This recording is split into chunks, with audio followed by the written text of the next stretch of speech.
How's it going, everyone? My name is Sinikle, and welcome back to yet another Higurashi, When They Cry.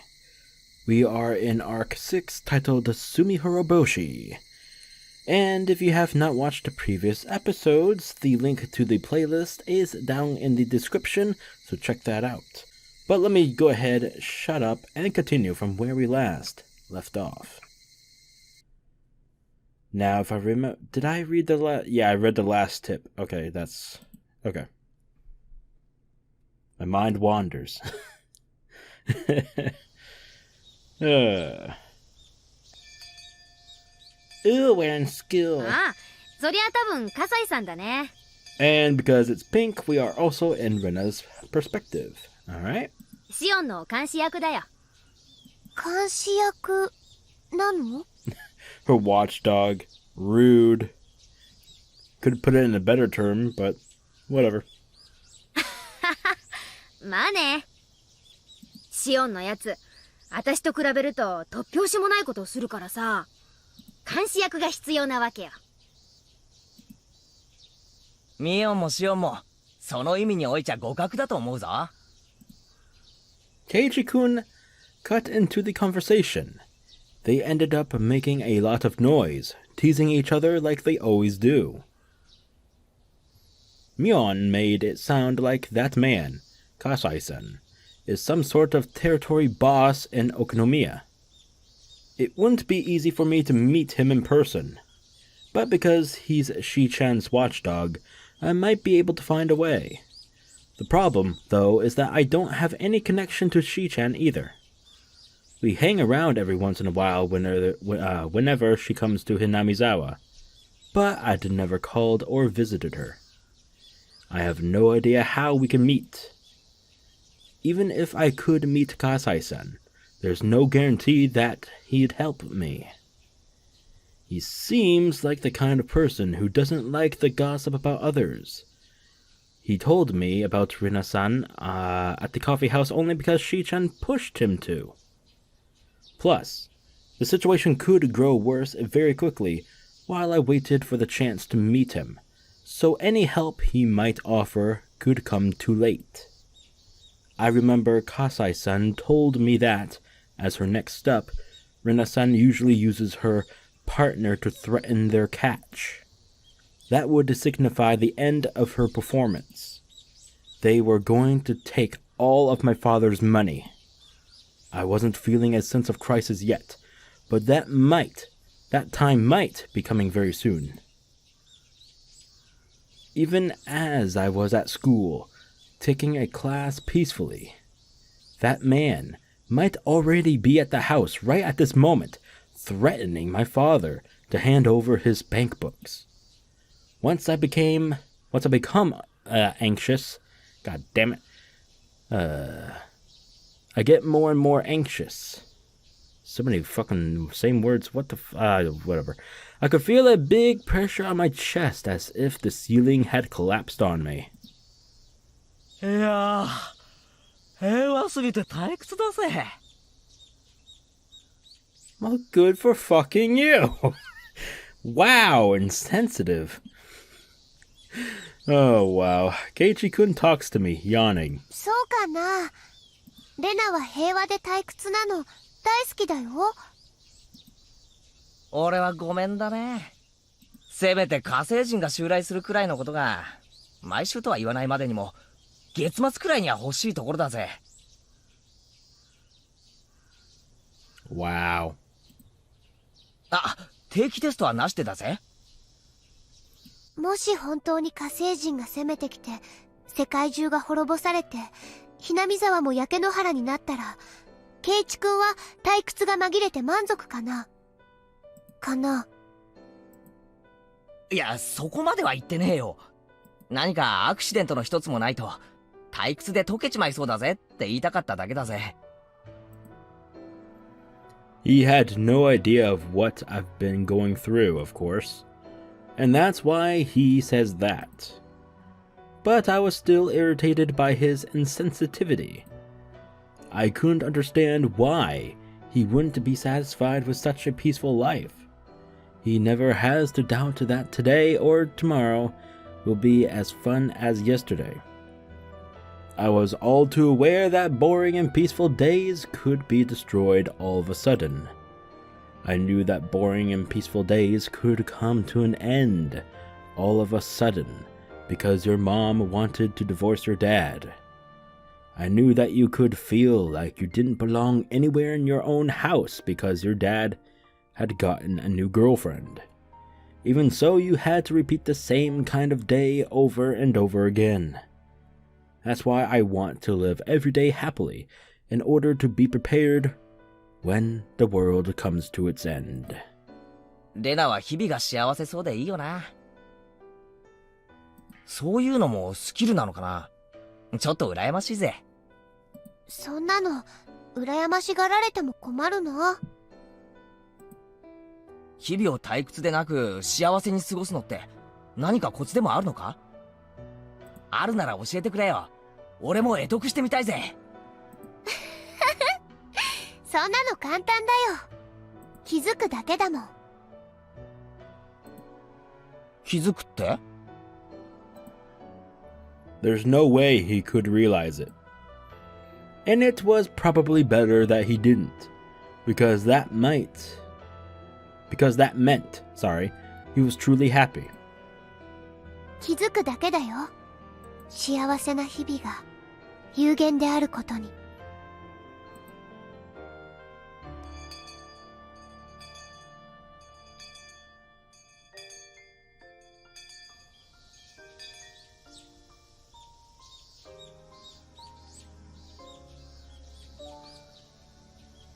The three of us walked home from school like we always did. Mii-chan said goodbye to us at the corner of the street where she took her separate way home. She walked away, waving, but I chased after her. みーちゃん！ん？何？ Mii-chan apparently thought she dropped something, and she looked around to see what she dropped. 忘れるところだった。実はね、昨日喫茶店でしーちゃんと笠井さんに会ったの。その時にね、笠井さんの落とし物を拾ったの。Of course, he hadn't dropped anything. I was lying. If I could meet him, I'd just show him whatever, tell him I thought it was his, and apologize for my mistake. へえ、あ、そう。それありがとう。届けとくよ。それでね、レナが直接返したいの。Oh, really now? Huh? Mii-chan looked surprised. I couldn't blame her. I'd met him only once. It's weird to want to give something back to a person It's weird to want to give something back in person to someone you barely know. まあ、そりゃ構わないけど。サングラスにおひげがね。Oh my god. Really? ちょっぴり可愛かったの。Could I fudge my true intentions with my cute mode? I tried it anyway.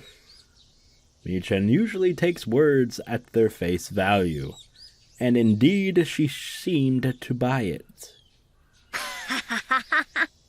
Really? Really? Really? 口ひげを引っこ抜いてお持ち帰りしちゃダメだよ。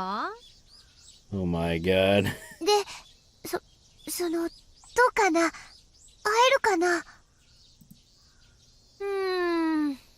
忙しいのか暇なのか全然見当つかない人だからね。今度ひなみざわに来る用事がないか聞いておくよ。I needed to know when as soon as possible. Of course I wasn't going to say I wanted to meet him today, but at least tomorrow or the day after tomorrow. なんだよ、お前ら何やってんだ？レナがね、新しい恋に目覚めちゃったんだってさ。How scandalous. 違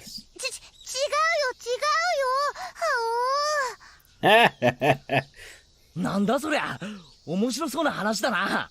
俺も混ぜろ混ぜろ。I didn't want her to leave it up in the air, so I told her I think I should give it back to him as soon as possible. I'm sure he's looking for it too. Michan said okay twice and walked away waving. What does that mean? What does that mean?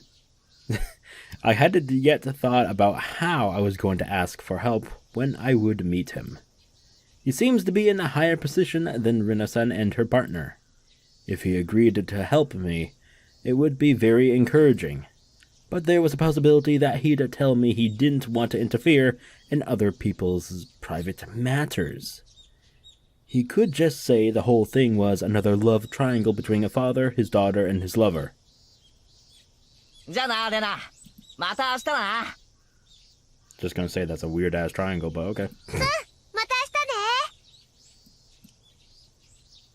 ね。I said goodbye to Keiichi-kun and walked home alone. After Keiichi-kun was gone, everything went quiet, and my head became clear. What I needed at that moment was quiet time to think about what I should do from then on. I shouldn't depend on Kasai-san to solve my problem. He'd most likely decline my request, so I'll have to think about some alternatives. It's probably better that I just do that. A love triangle between a father, his daughter, and his lover. Those words bothered me. There's a few reasons why. You should be bothered. Stop calling it a love triangle. Jesus Christ. Because I've seen an unhappy triangle like that before. That sort of thing had happened to Satoshi-kun. Satoshi-kun experienced it last year. He fought for his sister in a triangle with his aunt. It wasn't really a happy triangle, though. It was the same situation as mine. I'm trying to fight to protect my father. Satoshi-kun fought alone. Nobody helped him. All I did for him was give him my sympathy and compassion. I didn't think I could do anything more than that. I felt sorry for him, but I didn't really help him out. Irresponsibly, I tried to cheer him up, and I probably told him something that I thought would make him feel better, but that hurt him instead. I recently realized how much I hurt him with my insensitivity, because Keiichi just hurt me the same way. I'm going down the same path as Satoshi-kun went last year. I feel like I'm experiencing deja vu. An unusual repetition. Would that mean that I'd be the one who gets demoned away this year? I should be okay. I wasn't thinking about running away from Hinamizawa. Was I? I wasn't thinking about running away from Hinamizawa, but I thought about running away from my home many times. That's why I made the place I could escape to in the garbage dump. That dump happened to be in Hinamizawa. But what if it wasn't? Running there would be the same thing as running away from Hinamizawa. I shouldn't think like that. Oyashiro-sama will get mad at me. Oyashiro-sama is really scary. Oh, God, okay, I'm gonna have to put up a warning. Jesus Christ. Ugh. Okay, that actually hurt my eyeballs. I saw flickering lights in my head. Oh, no. Every time I tried to remember that time, my mind would stop working properly. I remembered the vivid colors of my psychoactive drugs. The flickering lights and clouds started spreading in my head. They were so bright and annoying. Don't try too hard to remember. Don't try too hard to remember. No. I couldn't stop the flickering lights in my head. I couldn't have that feeling. I had to fill my heart with another feeling. Yeah, there was no time for these crazy flickering lights in my head. I had to think about what I should do when Kasai-san declined my request for help. I had to protect my father from Rina-san and that bad man. Wait, why was I still calling her that? Rina is Rina. Rina.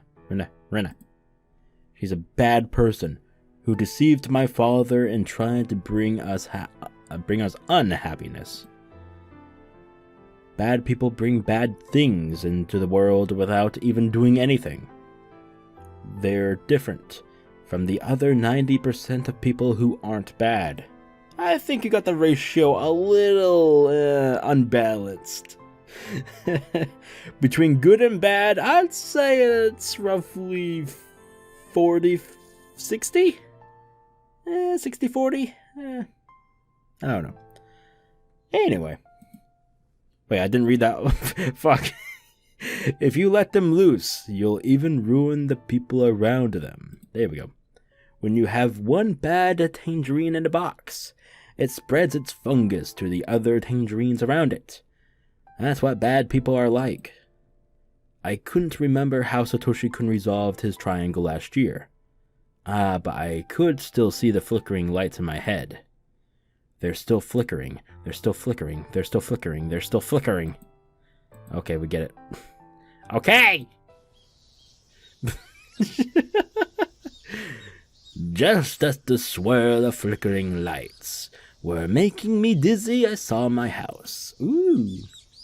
I also saw Rina-san's scooter parked by the side of the gate. The moment I saw the bike, the flickering lights disappeared and I regained control of myself. Rina-san spent the night last night. She told me she had to work today in the evening, so she should be leaving soon. But I didn't want to be around her, even for a little while until she left. I said I'm home, real loud, rushed into the house, pretending that my friends were waiting outside and rushed out of the house. But Rina-san stopped me. あら、おかえり、レイナちゃん。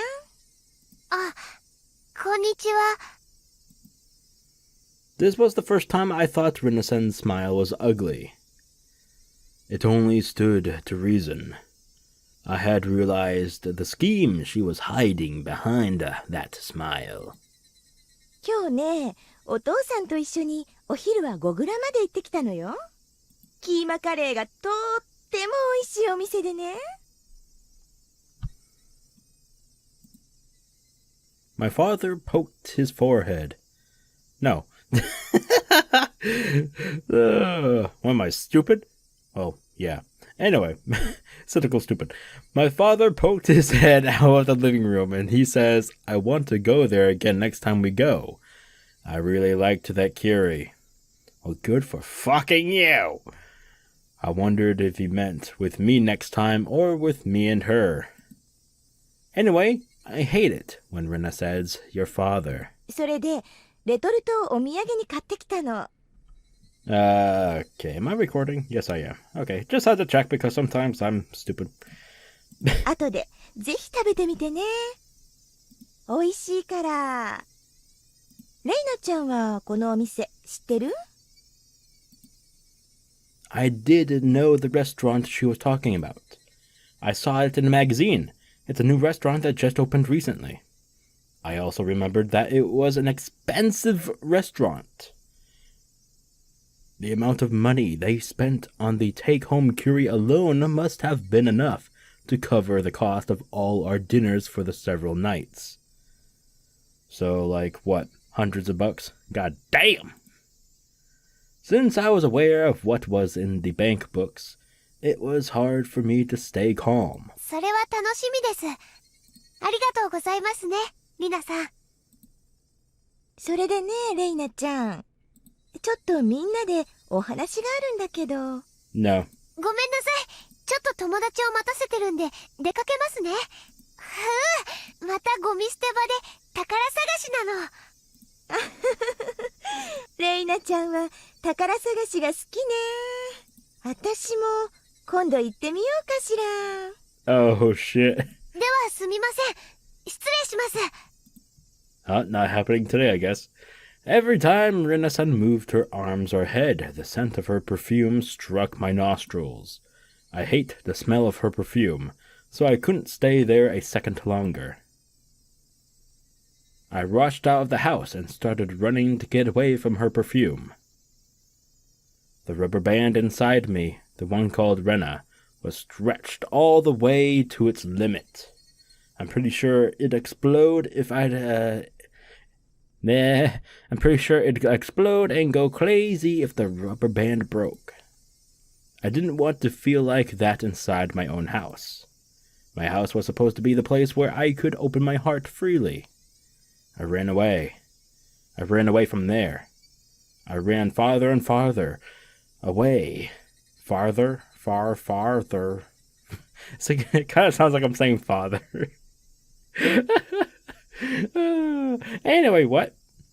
I ran farther and farther away from there because it was no longer a place I belonged. It's not that I had a destination in mind. I was just running away. I was running to escape to a place where I did belong. Didn't I decide to fight against that woman? Didn't I decide to fight against her with either by myself or with my father? But then, once I saw her fake smile, a chill ran up my back.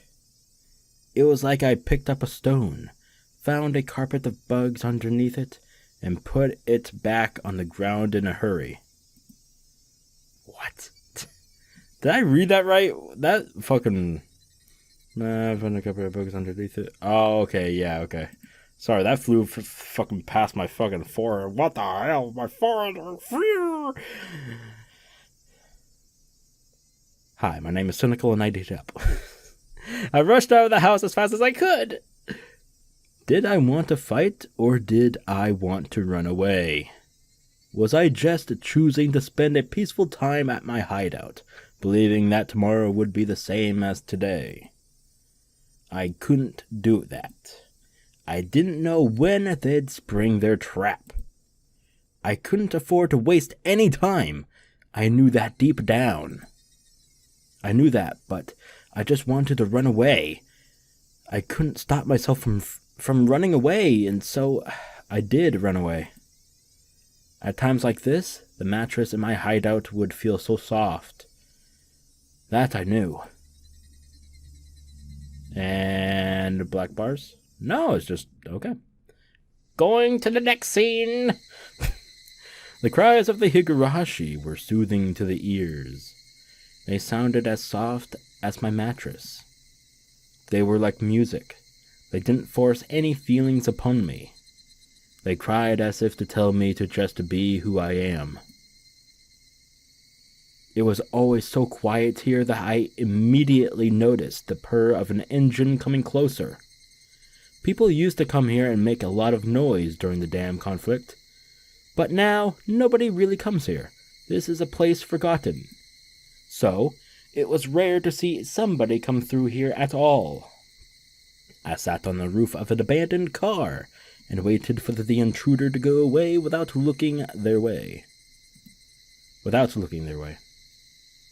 Eh? Oh no. I got a bad feeling.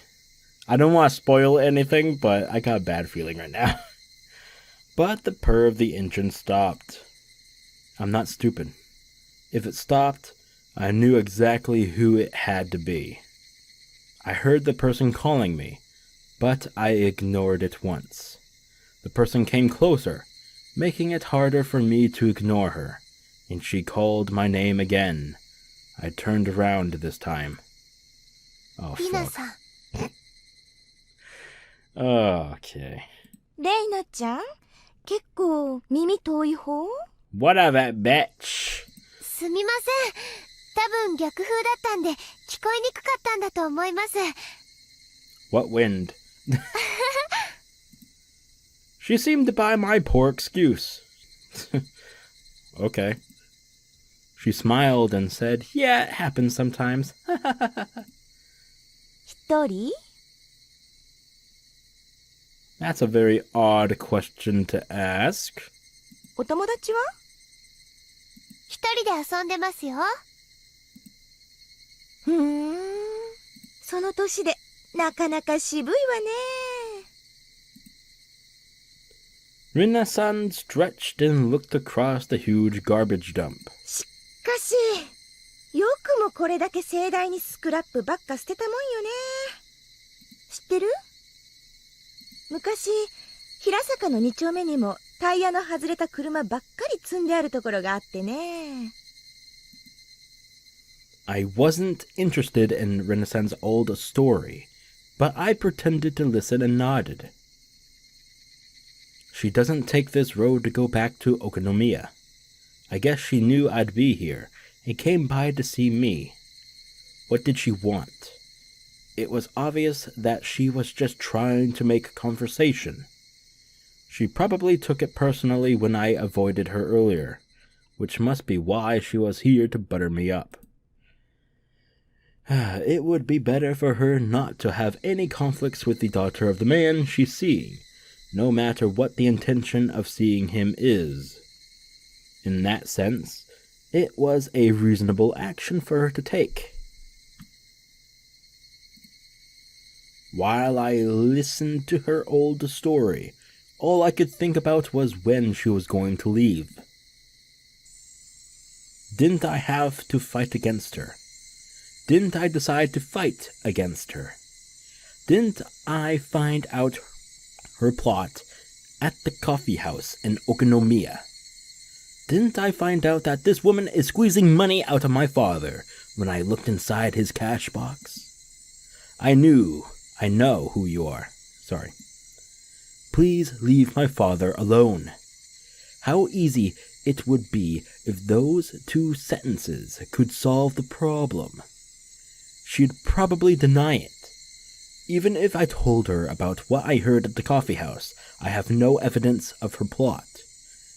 If she said she did it because the vulgar man was threatening her, there would be nothing I could do. But I know this woman... But I know this woman is a bad person. There we go. I know something horrible will happen in the near future if I waste time like this. A strange, tense feeling started coming over me, but I didn't know how to let it out. As the feeling started running high, I became unable to stand the smell of her perfume. I wanted to put a certain distance between me and her, so I climbed down the slope of the scrap heap. I kept going down and down the slopes of the garbage dump. When I turned around, I saw her coming down as well, muttering. Was she following me? In order to run away from her, I started running down the slope all the way to the bottom, went around behind some trash piles, and arrived at the front of my hideout. My escape was meaningless. Not only was she going to catch up with me eventually, all I did was let her know the way to my hideout that nobody is supposed to know about. I wanted to make sure she never saw my precious hideout. I was about to leave, but then she appeared. へえ、ちょっと素敵よね。秘密基地みたい。Damn, that's a lot of little fucking boulders and rocks. What the fuck? 私だけの秘密の隠れ家なんですよ。ここには誰も来ないし、誰にも何も聞こえません。I love how it's all capitalized. Hear us. Well, something's gonna go down. Bring it, bitch. I felt strange, hearing myself say that. レイナちゃんだけの秘密の隠れ家嬉しいわね。そんな場所に連れてきてもらえるなんて。She must have thought I told her my secret because she was worth sharing it with. She looked happy. She found the station wagon, looked inside of it through the window, and went all ooh and ah excitedly. This is a secret, place that nobody else knows. I felt like my consciousness was separating from my body, like I was floating.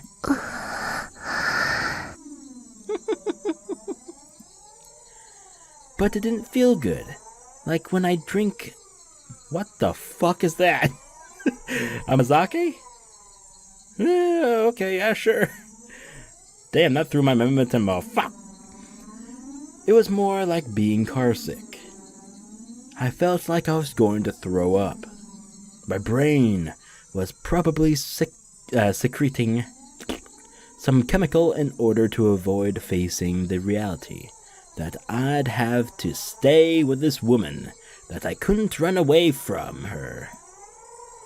But even if my brain tried to avoid recognizing it, the reality in front of me wouldn't change. そうそう。ねえ、レイナちゃん。 Yes? なんでしょう。 Oh my god, damn. I can see into the future. What the fuck is this shit? どうしたの？気分悪いの？いえ、平気です。 I'm just having the internal itch to, hack someone's brains in half. You know what I'm saying? Twitch, twitch. I inhaled fresh air and pulled my consciousness back to reality. I didn't feel like throwing up anymore, but I still felt off balance. I leaned onto a scrap of garbage to keep my balance. 私はレイナちゃんのこと好きよ。 Oh, really now? レイナちゃんは私のこと好き？ Not one bit. 何ですか、突然。 I said that because I didn't want to say that I like her. 私ね、ずっとあなたのお父さんとお付き合いをしているんだけど、いろいろと話し合ってね。 I needed to stop feeling like this. Get up, Rena. I'd heard something like this before. A part of me was trying to understand what this woman was trying to say, but another part of me was trying not to. I felt as if her words were bouncing around in my head, and I started having a headache. それでね、これからのことを真剣に話し合ったのよ。これからの生活やいろいろよ。 What? レイナも秋人おじさんのこと好きでしょ？それでね、お母さん。 What's going on? Mother? What are you thinking about, Rena Ryugu? This is an important moment. You're about to have a one-on-one battle with Rena-san. No, Mom, what about my dad? What about me? I don't want you to divorce him. I don't want you to go get remarried to somebody else. No, please don't divorce him. I'm not going to let you do that. I'm not going to let you get remarried. 再婚なんて許さないです。 Oh. え？お父さんとどういう付き合い方をしたって構いませんが、再婚なんて許さないです。 She must have not thought I'd say it, straight out like that. She looked stunned. After a while, she broke the silence with her laughter.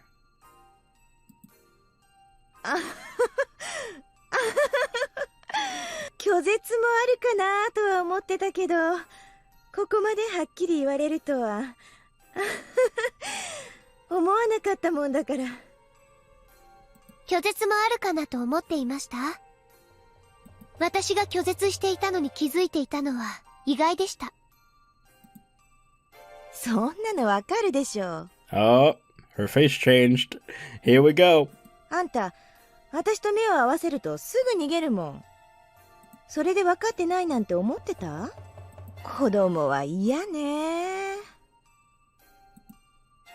She frowned, revealing her ugly self.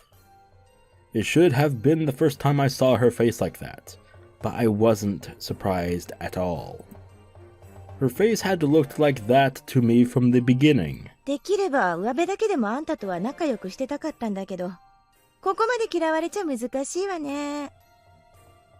私のどこが気に入んないの？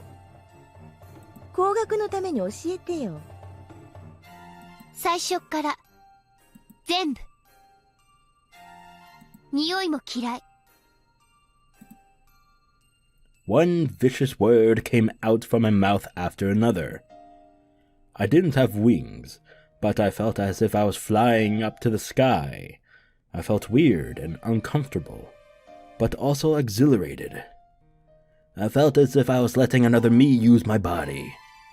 I was in the middle of a disastrous battlefield, but I felt like it wasn't even my business. そりゃあ好都合ね。私もあんたのこと嫌いだったから、お互い様よね。Oh, well, that's just perfect. Let's go ahead and have a fucking ball. Oh, please, you call that a laugh? Watch this. なめんなクソガキ。ガタガタ言わされてえか。I am the master at laughs. Boom, bitch. What? 二度と家へ来ないでくだ Wait, さい。 whoa. Okay, hold on. I need to go back. You little fucking brat, you better shut your fucking mouth or I'm... Oh, I'm gonna bash your brains in, bitch. 再婚なんて私が絶対に許さない。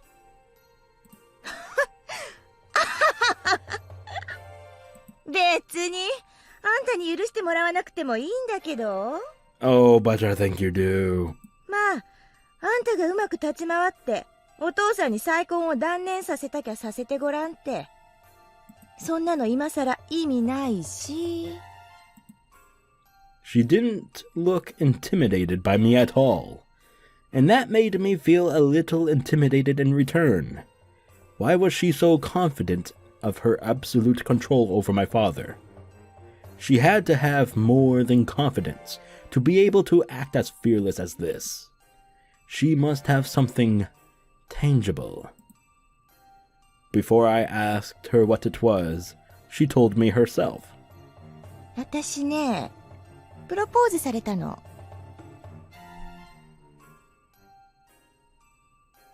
Oh my god, I was just reminded of something.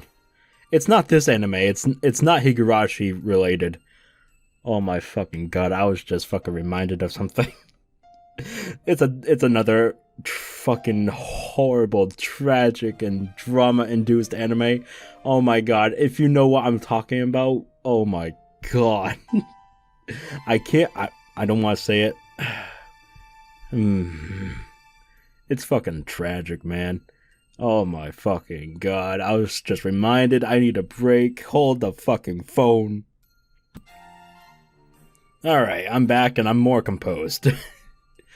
It's not... I'll tell you all the scene that I was thinking about, and maybe you will make the connection, and maybe you've seen this anime before, but... let's say that this girl claimed that she was pregnant with another guy's kid, baby mama, chama. And, this other girl decided to see if she was actually pregnant, and decided to, kill her and then split her stomach open to see if she was actually pregnant, and claiming that to be true. That fucking scarred me for life. Not for life. I mean, I'm fine with it. What the fuck? But you know what I mean, right? Like, holy fucking shit. That was like, holy fuck. Anyway, I'm done. Okay. 嘘だ。嘘じゃないわよ。 If you know what I'm talking about, you're a fucking champ, alright? You're a fucking legend, baby. 本当よ。 Anyway, I'm done. It's a lie, it's a lie, it's a lie, it's a big lie. She has to divorce because she got pregnant. She has to get remarried because she got pregnant. That's a lie. That's a big lie. 向こうからのお願いだから聞かないわけにもいかないしね。 That's also a lie, you fucking bitch. 指輪ももらっちゃったし。それに、結婚を前提のお付き合いだったわけだしね。 Oh, you want split her stomach open. 指輪まで送っておいて、今さらちゃぶ台返しなんてことになると、最近は問題が多いわよね。Oh, you bitch. You fucking bitch.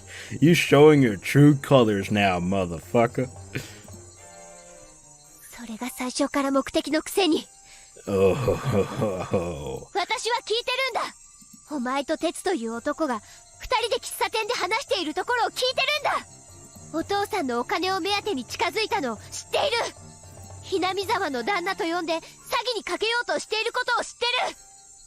葛西さんに聞いたから全部知ってるんだ。詐欺師だってことも全部知ってるんだ。あら、 Oh, fuck. 全部知ってるんだ。 Why so close? あらららららら。 Before I knew it, Rina was standing right in front of me. We glared at each other, with our faces almost touching. で、レイナちゃんはそこまで知ってて、どうしようってわけ？お父さんに二度と近づかないでください。嫌よって言ったら？ Then you're gonna have to die, bitch. What if? What fucking if? Like, Oyashiro-sama took her over and fucking... Oh, you fucked with the wrong bitch now. こんな秘密の隠れ家に誘ってくれての話だからね。そういうお話かなとは思ってたのよ。 Oh my god, what the fuck was that? I just felt something on my fucking neck. What the hell? Probably a giant fucking spider. That's fucking fantastic. I almost screamed. Ah! Okay. Well, I did it anyway, but... What? だってここ、秘密の隠れ家なんでしょ？誰も知らなくて、誰にも何も聞こえない。秘密の場所なんでしょ？ええ、そうですよ。 Oh. 誰も知らなくて、誰にも何も聞こえない。誰も訪れることのない忘れられた場所。 Our faces were so close to each other that our noses could almost touch. I knew what I was talking about, but I didn't know what would happen next. I think you kind of do. It's leaning towards chop chop chop. About to execute a bitch. I couldn't back down now that I'd come to this point. But I didn't know what to do. I didn't know what I should do. いやだ、何をマジになってんだかね。ほらほら、仲直り。 I don't think I want to be your friend, ever. Rina started laughing and slapped me on the back. My expression didn't change, and I kept staring at Rina. But I didn't notice her real intention of putting both of her arms around my neck. The tension broke, already stretched thin, and Rina squeezed my neck hard. I was openly hostile, but didn't realize Rina's evil intentions until she started choking me. 子供のくせに舐めやがってよ。もうちょいでうん千万って金が転がるんだよ。上辺だけでも仲良しってことになってりゃ、小遣いの少しもやろうって思ってたのにな。口ばっかり滑らしか。うんだらねえとこでまだるっこし。血にさらせやこら。 I tried to pry her hands off my neck, but I didn't have the strength to do so. 殺しはしたかなかったんだけどね。二度とこんなうまいかもには会えないだろうしさ。てめえ閉めてうん千万なら悪くはないさね。どうせ巻き上げたら蒸発するつもりだったしさ。上等くれたらこの野郎。 The world around me got darker and darker. I had never known an evil intention like this, namely the intention to kill me. It didn't scare me, though. That's because being scared is a feeling that people use to express how they feel when they see wildfire on the other side of a river. People on the island with the wildfire, with their deaths right in front of them, they don't get scared. If I loosened my grip on her hands, even a little bit, she'd crushed my throat. This was a simple competition to see who was stronger. Rina wanted to get into the most advantageous position, so she tried to push me down to the ground so that she could mount me. If I let her do that, I wouldn't stand a chance. I tried to keep my current position, but I was losing a lot of energy by being choked. It was only a matter of time before Rina could push me down. I lost my balance on purpose. I tried to fall backwards in order to put her off balance. I couldn't hold my breath long enough to keep up that strength competition, so I had no choice but to take that chance. We fell on the ground, tangled together. But as Rina was stronger, words. I can read. But as Rina was strongly determined to kill me, she didn't even take her hands away from my neck after she fell. However, my action made Rina loosen her grip on my throat. I keep wanting to say Rina instead of Rina. I don't fucking care.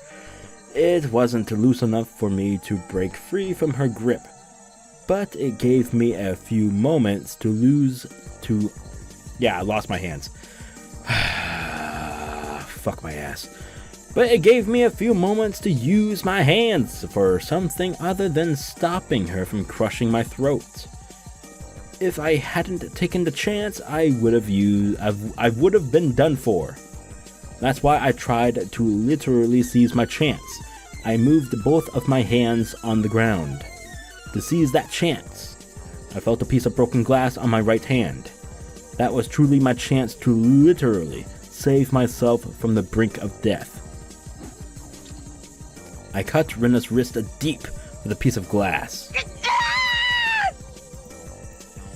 Rina tried to endure the pain for a few seconds, but pain that severe from someone so cornered soon broke her will. She let go of my throat to cling to her bloody wrist. I used that moment to roll away from her.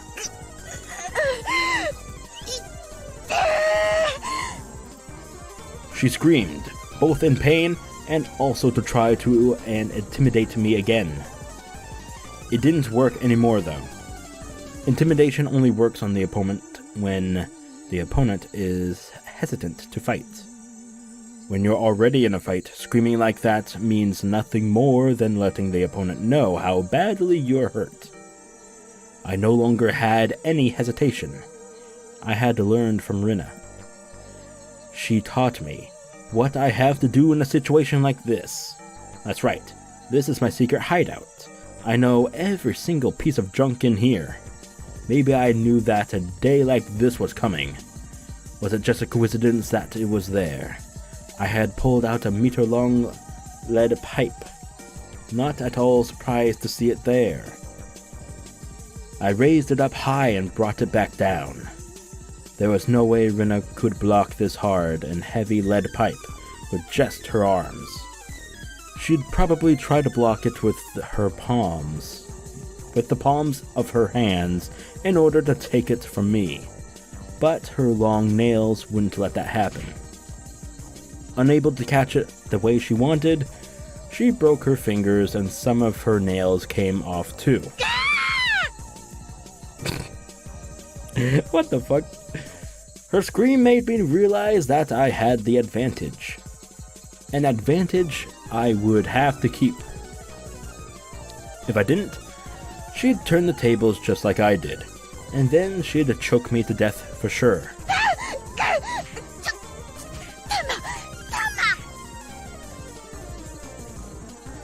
Rina shielded her head with her arms, but it didn't help.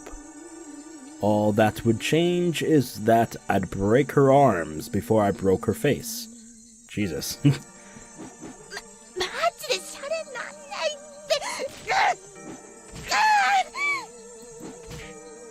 I'm serious too. Die, die, die! You should die! Yeah, that's right. I should have done this a long time ago. I didn't need proof. I didn't have to talk to anybody. That's stupid. That's nonsense. I should have done this a long time ago. If I had done it a long time ago, my father wouldn't have been deceived. I could have protected him. I could have protected my family. I could have protected my life.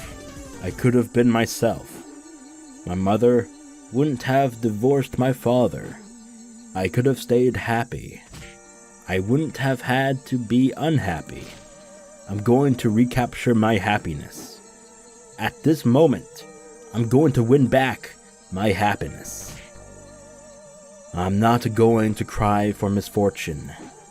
I'm not going to give in to a fate of unhappiness. I'm going to be happy. I'm going to seize my happiness.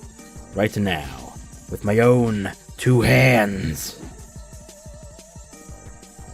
Nina tried to run away from me, but as she no longer had the use of her arms, it made it difficult for her to stand up to escape. Especially since there was scraps of junk everywhere on the ground. After all, this is my hideout. This is my territory. Nobody can run away from me here. She tried to climb up the slope of garbage, slipped, fell, and rolled all the way back down. She didn't stand up or move. Her eyes were open, and her neck was bent at an unnatural angle. Ah, broken neck. Okay, cool. I didn't know how to make sure she was dead, so I kept looking at her opened eyes for a while. She could be faking it for all I know. Just do the bash of the head. Who cares? But she didn't close her eyes no matter how long I waited. I scooped up a handful of sand and threw it at her face. Well, that'll work too. She still didn't close her eyes. The lead pipe slipped out of my hand and hit the ground. When I tried to pick it up, I realized how heavy it was, and I was surprised that I was wielding it as though it was a knife. I was sweating all over. The cold wind felt good on my skin. The cries of the Higurashi were calming me down and healing my soul. Rina was just like a broken dummy now. She had become a piece of junk.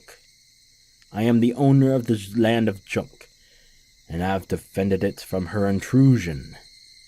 Now she was a resident of this junkyard. I didn't feel bad about killing her. In fact, I felt rather fulfilled that I defeated the evil woman who had deceived my father. I started breathing slowly and calmly, and I regained enough energy to analyze the situation. I'd have to hide her body. First, I had to get rid of her scooter. I climbed up the slope and kicked her scooter down the hill. It rolled down the slope, making a lot of noise, and blended in well with all the junk as it stopped, like it was there from the beginning. I went back down the slope and started dragging her body to my hideout. It should have taken as much effort as dragging a 50-kilogram sandbag, but it felt lighter than that. It was just a sandbag, yet it brought disaster to my family. I didn't lure her here in order to kill her. Or did I? Maybe I just didn't notice that I had the intention deep down in my heart. But even so, I felt like this was the best and most expedient solution. There was no better solution than killing her. How wasteful to depend on someone to help me, to wait for the day to come when they will. I remembered the murder of Satoshi-kun's aunt that happened last year. I had no doubt that Satoshi-kun murdered her, but I've never been as convinced as I am right at this moment. How could he have saved Satoko-chan, other than by killing his aunt last year, at that time in that circumstance? My situation was much the same as his. How could I have saved my father other than by killing her? If I was planning a murder, I would have been under a lot of pressure and stress. But for better or for worse, the moment came to me out of nowhere. That's why I believe I solved my problem with as little trouble as possible. Now that she's gone, will anyone become suspicious about her disappearance? She was an irresponsible person who skipped work at her own convenience. So I didn't think anybody would get suspicious when she'd disappear one day. Well, except for the other guy, Tepe, whatever his name was. He probably will. She was a big mess from the start. People will think she went into hiding because she got into deep trouble with someone. I didn't need to fabricate an alibi. All I needed to do was get rid of her body. It took me a while to figure out how to do that last part. Hiding her body would be very risky, but my brain had become so calm that it did some calculations and came up with an answer right away. Yes, this place is still the safest. This is a place forgotten. Nobody comes here. Nobody knows this place is here. I knew that because I've been spending a lot of time here. Compared to taking the risk of carrying her body to some other place, it was a lot safer to just hide it here. But it wasn't perfect yet. This place wouldn't remain a secret forever. I could hide it here for now, but I'd had to come up with a perfect way to make it completely disappear. It's a lot easier to think about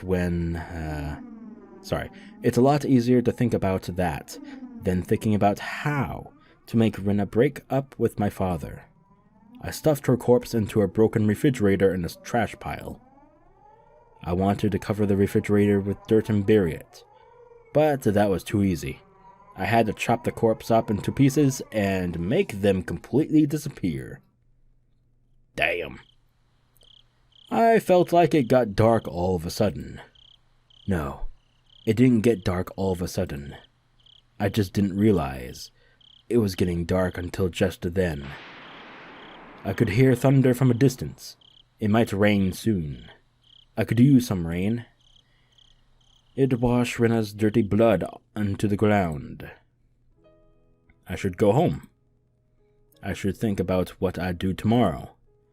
I was going to stay right beside my father until he forgets about her.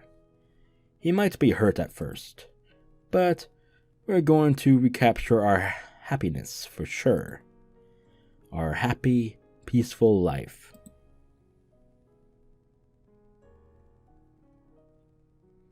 My body was heavy with exhaustion, but I also felt fulfilled because I took a very important first step today. I'll keep taking one step after another. I'm not going to cry anymore. I'm not going to cry until I win back my happiness. I'm not going to cry again.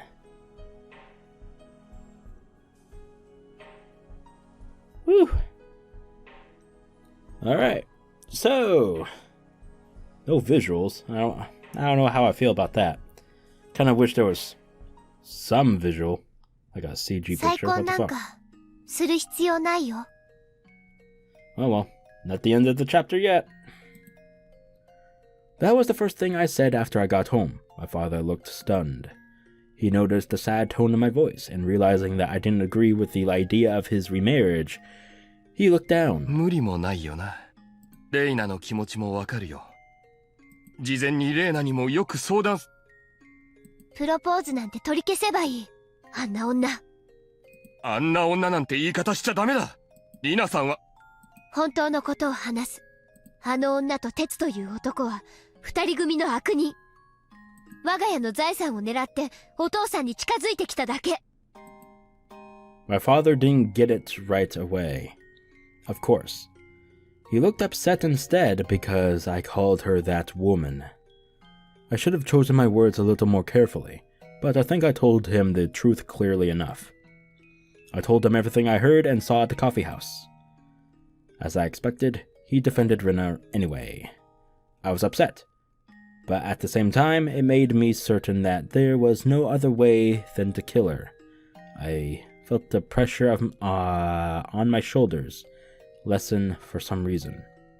My father thought he needed my approval for his remarriage, so he held back his anger and put a fake smile on his face instead. なあ、レイナ。もう一度ゆっくりとお父さんたちと話し合おう。そうすればきっと分かってくれるから。A tamed animal is still tamed, even after the owner is dead.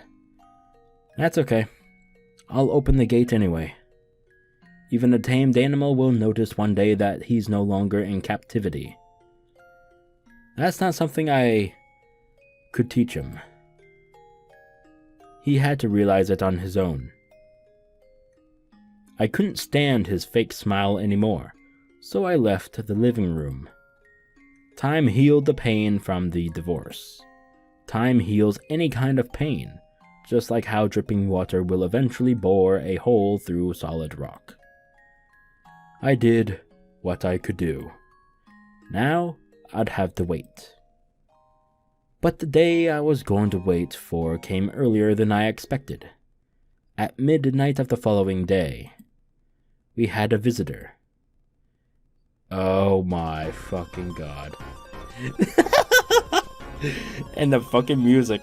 Oh my god. Are we about to kill 2 people in one episode? Let's find out. Weehoo! Teppei Hojo. Teppei didn't even knock on the door to get in. He broke into the house by smashing the window. Oh, well, that's fantastic. Go ahead and call the police. At first, I thought he came here to ask us about Rina's whereabouts, but I was wrong. The real reason why Teppei came here was because it was their plan. Oh, they were going to do it tonight. Well, no, she said next night, so okay, the day after, yeah. It was the last stage of their Badger game. Rina was probably supposed to be in bed with my father at that time tonight. Teppei must have wanted to show up and catch them sleeping together. Teppei looked around the house, but he couldn't find Rina. He didn't change the plan, though. He grabbed my father by his collar and started yelling threats.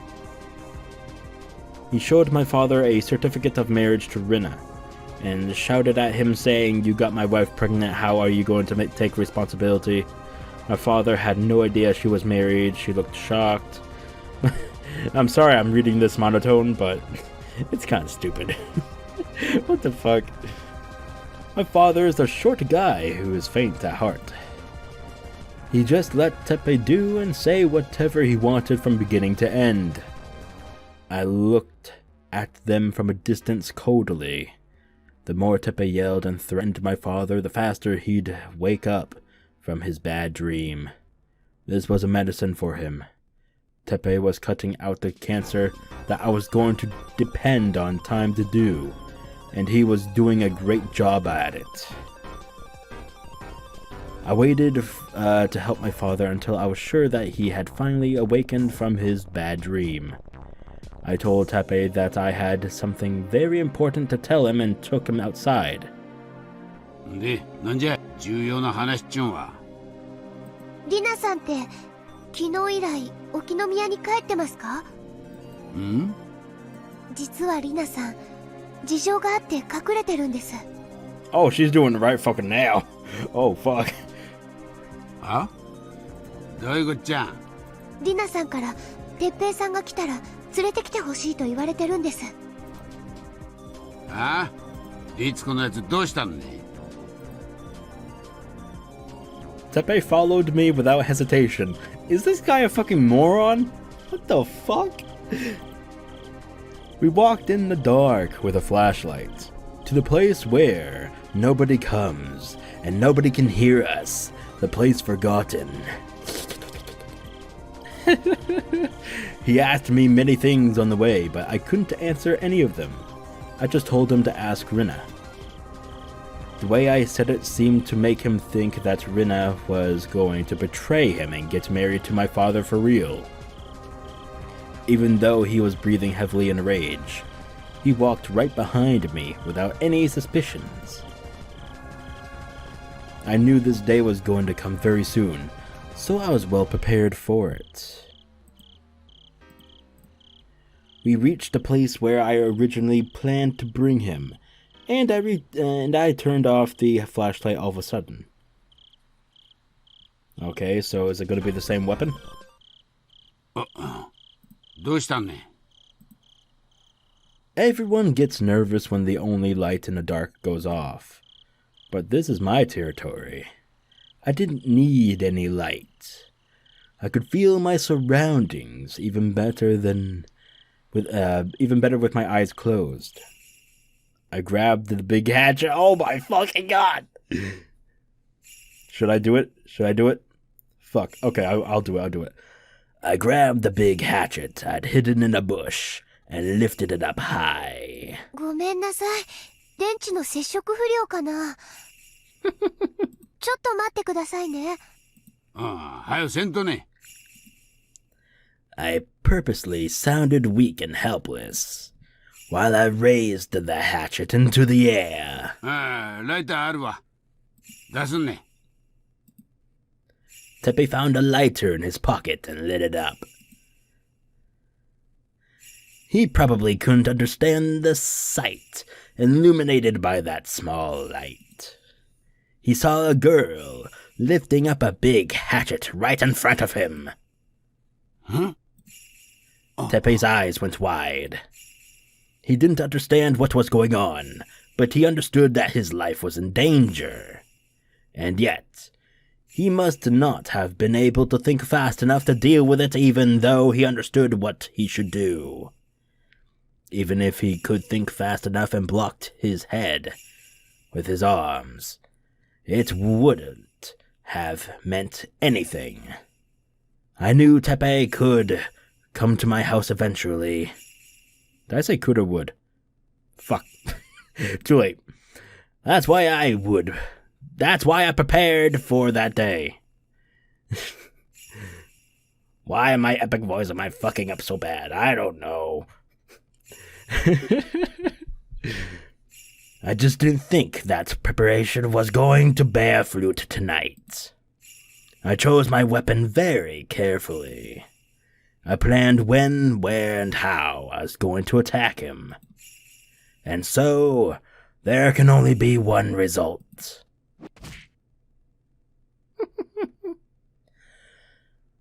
The hatchet cut deeply into his forehead. I felt an indescribable vibration through the hatchet when it hit him, and this told me that I broke his skull. He bragged about how good he was at fighting at the coffee house, but he sure went down quickly when faced with a murderous weapon. He was done in by a single blow. Teppei slowly fell to his side with the hatchet in his forehead. He looked like a victim in a B-movie. Nice. I killed this big guy with just one hatchet. He was probably quite experienced in the world of violence, but I was better than him when it came to killing. Why? Because I've killed someone before. It's all done now. The bad people who deceived my father and tried to rob him blind are all gone. I did what I had to do in order to protect my life.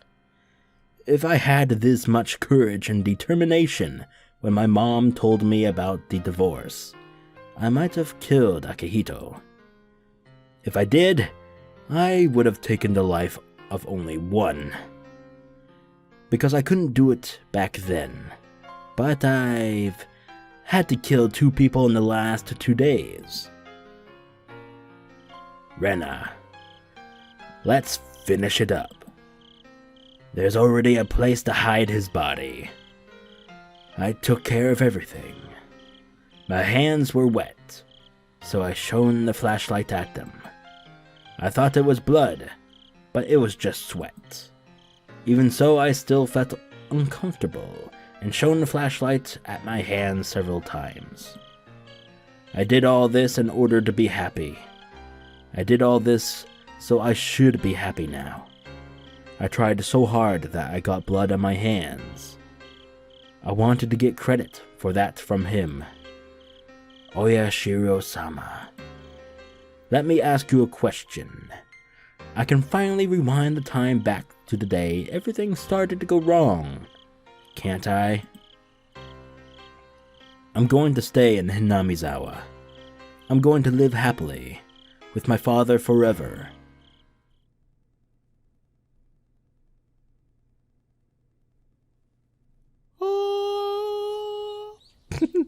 Oh, God damn it. Oh, we're back to Keiichi, folks.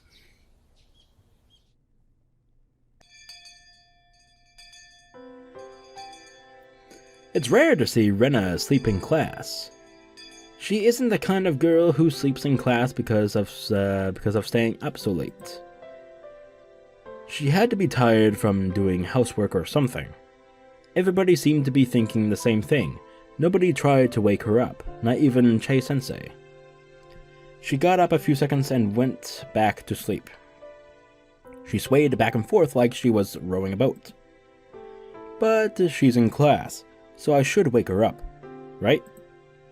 I was about to wake her up, but before my hand touched her, Mion gave me a sign not to. 寝かせてあげなよ。たまにはそういう日もあるよ。うん。それもそうだな。I heard a few days ago that Rena. Oh my god, now the Rena sounds fucking. Oh my god! Hi. I heard a few days ago that Rena lives with her father. She studies during the day, plays a lot after school, and does things around the house after that. I didn't know that. I also didn't know her mother had divorced her father. Mion told me that, and she told me not to talk about it because Rena is still hurt by the divorce. そんな苦労をしてるなんて全然気づきもしなかったぜ。レナはそういうのを表に出さないタイプだよね。ひょっとすると普段陽気に振る舞っているのもそういう風に意識して振る舞っているからかもね。Rena told me that happy days will one day come to an end. She told me she knew that firsthand. What could she have been through? I had no idea. That's probably why she tried to spend as much time as peacefully and cheerfully as she could. I must have hurt her feelings when I said I was bored of having happy days. When I thought about it, I felt bad for living off my parents, who are both healthy and happy. For that matter, Satoko and Rika-chan lost their parents too. Mion lives with her grandmother, away from her parents, because she needs to learn to be the head of the Sonozaki family in the future. When I realized all that, I felt bad about my situation. 別にケイちゃんが両親と生活してることを申し訳なく思うことはないよ。Mion seemed to have read my mind. She said it with a cool expression on her face. 確かに家族ってのは生まれてきた子供である私たちにとって一番最初のコミュニティなんだと思う。でもね、コミュニティは家族だけじゃないんだよ。仲間か？わかってるじゃん。俺たちはレナにとって家族に負けないくらいの存在なんだろうか。掃除洗濯、炊事に買い物。それに疲れて昼寝だけして過ごすことだってレナにはできるんだよ。でもレナはそれをしない。放課後の時間いっぱいを私たちと部活をして過ごす。それはつまりなんて言えばいいのかな。そう、仲間ってことなんだよ。レナにとっては家族と同じくらいの意味のある仲間ってことなのか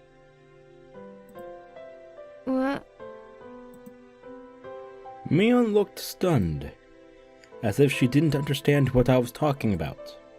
ああ、ケイちゃんが今日まで仲間って言葉をどういう意味で使ってきたか知らないけどさ、仲間ってのは家族と全く同格じゃないのかな。難しく考えることではないのですよ。Rika-chan joined our conversation. 居場所があればいいのです。それがある場所を家族と言ったり仲間と言ったり、呼び方が少し変わるだけのことなのですよ。リカちゃんにとって家族と仲間は同じものか？僕はそうだと思っていますです。サトコもミーも、そしてレナもそうだと思いますですよ。だから私たちはいつも一緒にいようとするんじゃないかな。リカちゃんはみんなといると寂しくないか？みんなは家族なのです。寂しくなんかないのですよ。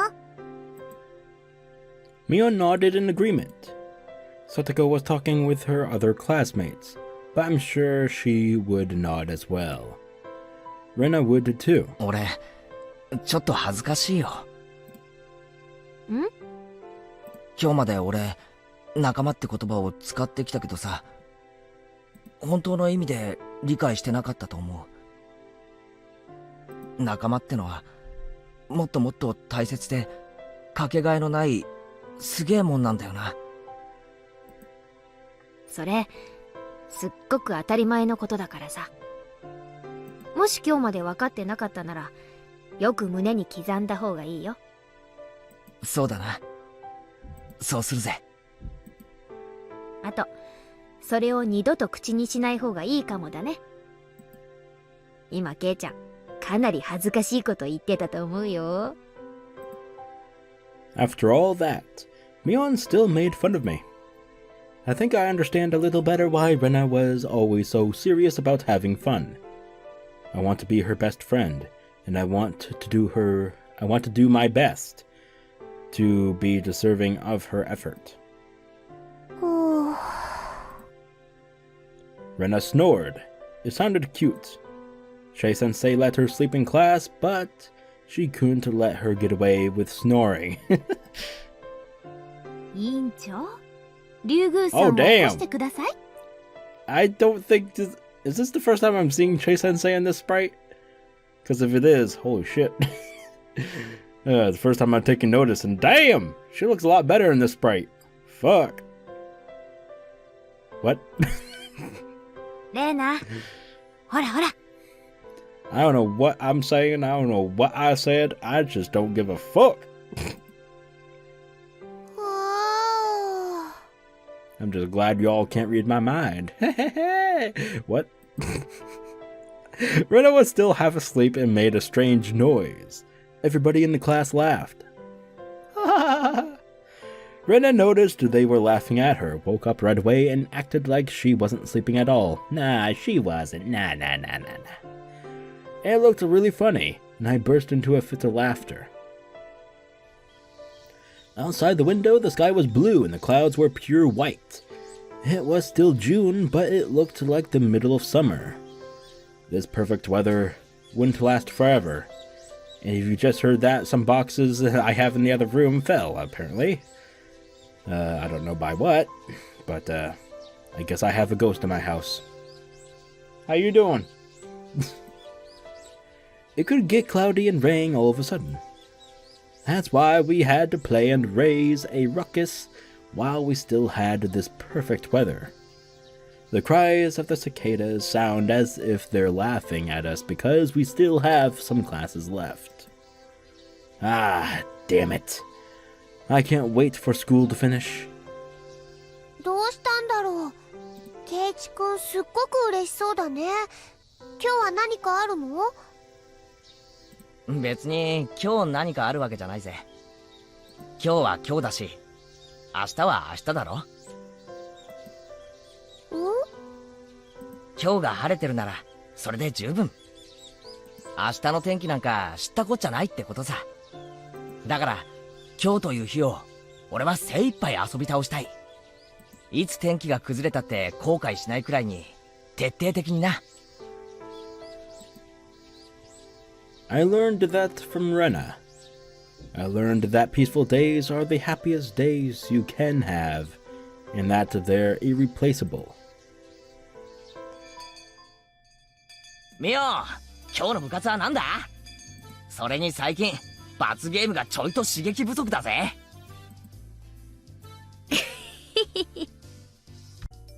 言うね、ケイちゃん。そこまで言うなら、今日の放課後には生き地獄ってやつを拝ましてあげるよ。ケイチくん、あんまりみーちゃんを挑発しちゃダメだよ。おいおい、臆すのかよ、レナ。上等じゃないかよ。また俺たちの実力で大暴れしてやろうぜ。俺とレナの決着だってまだまだついちゃいないんだからな。I grinned at her, and she grinned back. それもそうだね。よーし、レナも思いっきり頑張るぞ。レナさんには先日の借りがございますものね。きっちり倍返しさせていただきましてですわよ。いいね、いいね。盛り上がってきたよ。早く放課後になるといいのです。I couldn't wait either, but that time we spend just talking together is also very precious. そうだな。早く放課後になるといいな。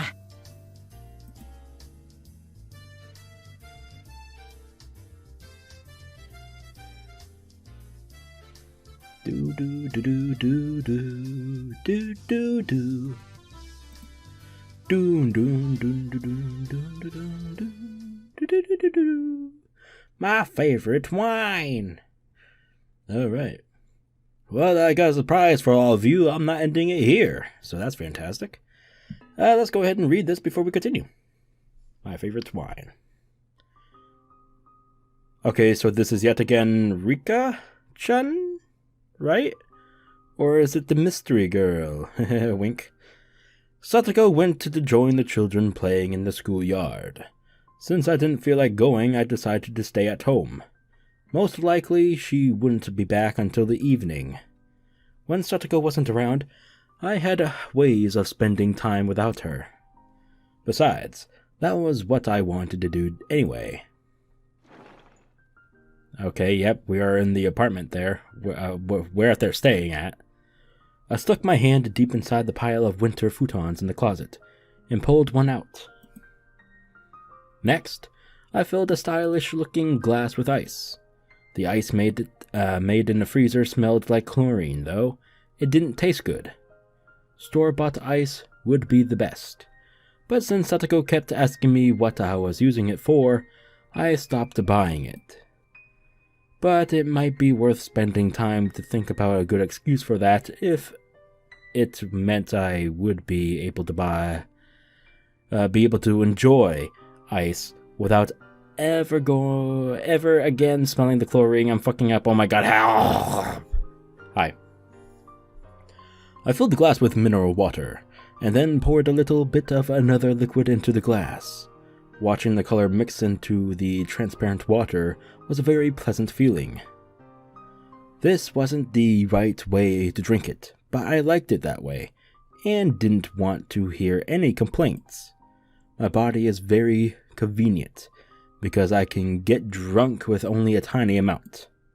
That's why I dilute that small amount with a full glass of water. And thanks to that, I could enjoy a single bottle for a long time. It wasn't bad, if you thought about it like that. I put a cushion on my favorite spot by the window, and with the glass in one hand, I enjoyed the familiar view, and the soft wind brushing through my hair. Oh, I remember that scene. Yeah, that was in the opening intro, right? Yeah, it was. I think maybe I'll put that as the thumbnail. That would throw everyone off, wouldn't it? A slightly sweet, ripened aroma tickled my nose. And just when I was about to start enjoying the atmosphere, the annoying one came back. She didn't like this bad habit of mine, and she complained every time I tilted the glass. she started nagging me noisily. うるさいな。少しくらい我慢なさい。何を飲もうと食おうと、私の勝手でしょ。I thought she was talking about Satoko, but I think she's talking about the mystery one. ダメなのです。その飲み物はあなたにはまだ早いのです。 Oh my gosh, she actually has a line here! Oh my god! I tried to ignore her, but she started making a fuss. Oh my god, that's so cool. As if trying to ruin the atmosphere on purpose. There was no way I could enjoy getting drunk like this. I glared at her and threw the drink out the window. なんで私が憂鬱か知りたい？私の死に方が決まったからよ。It seemed like she finally understood why I wanted to drown myself in alcohol. そんなに落ち込まなくてもいいのよ。割と一瞬で死ねるから、そんなに怖くないわ。My body will be burned and cut in pieces, but I'll be able to die instantly. でも、またダメなのです。そうね。またダメね。これだと、私の命日はいつだっけ？6月の25日の夜だと思いましたです。綿流しの祭りが終わってから、だいたい1週間後か。Ooh, a week. まあ、妥当なあたりね。やっぱり、僕のせいなのでしょうか？決まってるでしょ。あんた自覚ないの？Oh god, I can hear it. Okay, yeah. She was the one who asked me. Yet she cried when I told her she was right. Ah, jeez. She's always so annoying. 頑張りましょう。Hmm? 次のすごろくではきっと、6が立て続けに出てくれることもあるわよ。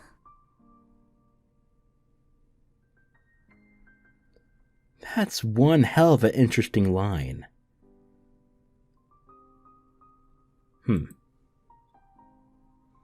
June 25th. I still had 10 more days. I was going to relax and enjoy those 10 days. I still had some wine left, too. Okay, so we were as Rika and that, mystery girl. Oh my god, that is so cool. She has lines in these tips. Huh. Alright. Okay, so, I'm pretty sure it's safe for me to actually say shit here, right? So if you didn't understand how that context went about, basically she knows how she's gonna die from the set events that happen before the Watanagashi festival. So in this timeline, how she knows she's about to die and how she's going to die, and, well, more specifically when, is roughly by how everyone and everything transpires leading up to the Watanagashi festival. So with this timeline, it's basically Rena's chain of events that will transpire how Rika dies. I'm not saying that Rena kills Rika. No, not at all. Not at all. But, yeah, that's how things transpire in these timelines, basically. If I remember correctly. Again, haven't seen the anime in years, alright? So I may be foggy in some details. But, yeah. Anyway, did I save? I was rambling. Yeah, I did. Okay. Let's continue. I'm actually excited for another tip from Rika. I want to read those tips, boy! Back to Rena of corpses. What? I went to say of course, but I said corpses because I read the word corpses on the screen. Oh, fuck my life. It had been very hot for the past few days, and the corpses went rotten quickly. Well, duh. I mean, heat, it's gonna melt the body, and, yeah, anyway, what? Any housewife knows how fast fresh meat can go bad. Oh yeah, fresh meat. I know it too. That's why the first thing I did was to dismember the corpses. Oh, well, good. There was only one reason why I needed to dismember them. I had to reduce them to a portable size in order to carry them to a place where they'll never be found. Oh, that must have been fun. When men see the words dismembered corpses, they'll probably feel disgusted because they don't cook. But housewives are used to making the guts out of fish. What did I just say? Did I say make? I don't know. Okay, I'll reread it again because I think I fucked up majorly. But housewives are used to taking the guts out of fish, and they sometimes even see living maggots. Oh my god! Ugh. Okay. Ugh. Gonna throw the fuck up. They take the maggots off of the food, or even cook it with the maggots still on. Oh my fucking god, can we be done with this? I am seriously gonna fucking vomit. The heat will kill them after all. Women don't tell men what they do in the kitchen because men wouldn't eat the food if they knew it. You're goddamn right. So it didn't really bother me much to dismember them. I was released from all of my problems by killing them. Cleaning up the mess was like nothing to me, because I got freedom and regained my happiness. I dismembered the corpses using carpenter's tools, like a saw and a hatchet. I'm wearing a black sweatsuit I bought for today because I thought I might get stained with blood. Blood stains don't show on black fabric, and I can just throw it away after it's done. I brought a plastic sheet I found in a dump because, wait, what? Did I say bought? I brought a plastic sheet I found in the dump because I thought the blood might spread otherwise. If I did the work on this sheet, I could just burn it after I was done. In the end, dismembering human bodies is no different from preparing food on a chopping board. Well, fantastic.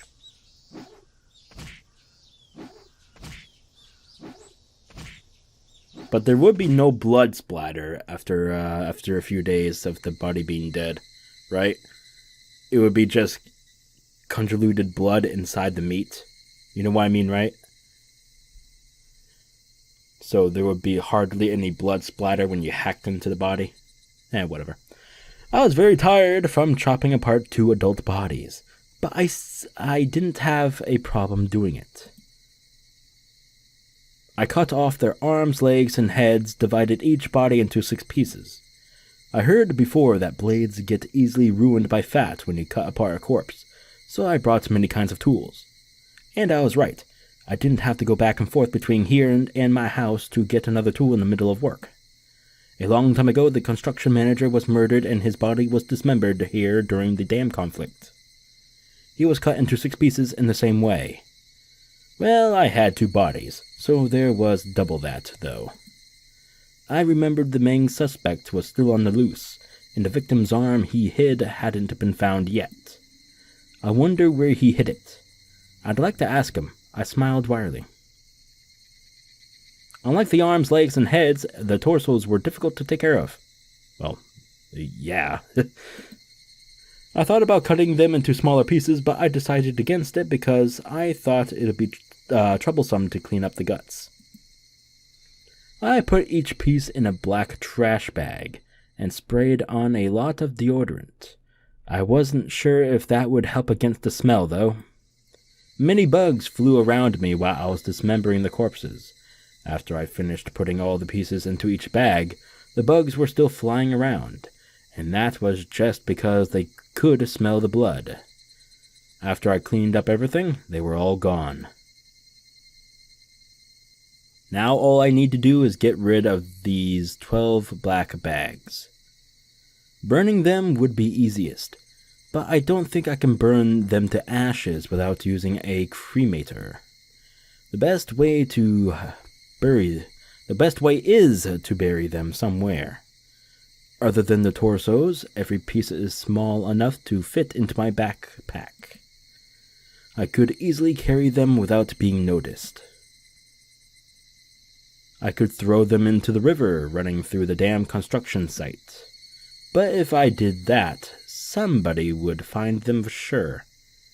I think at the end, doesn't she go to the swamp area and dump them there? I think she does. I've seen on the news several times before that a bag with a body part in it was found beside the river. Every time I heard something like that, I always thought the murderer was stupid.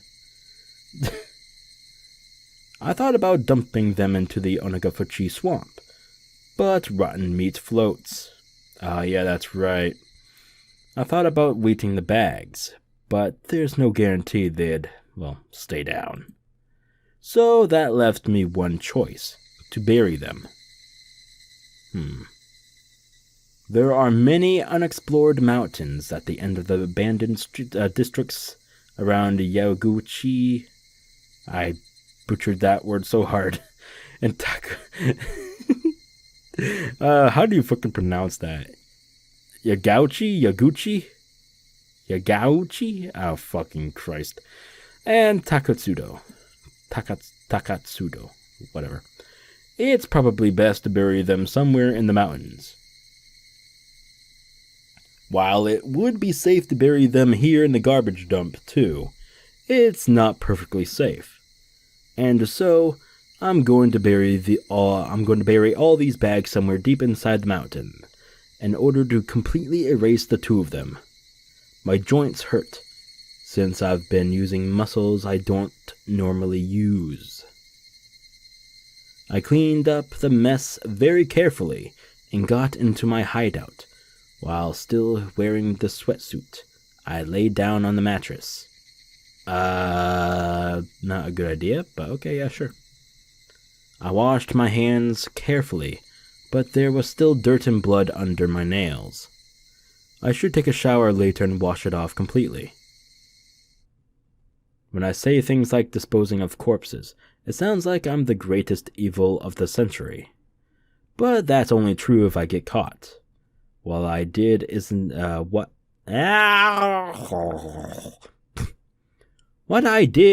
crime as long as I don't get caught. Plus, I didn't do this because I wanted to commit a crime.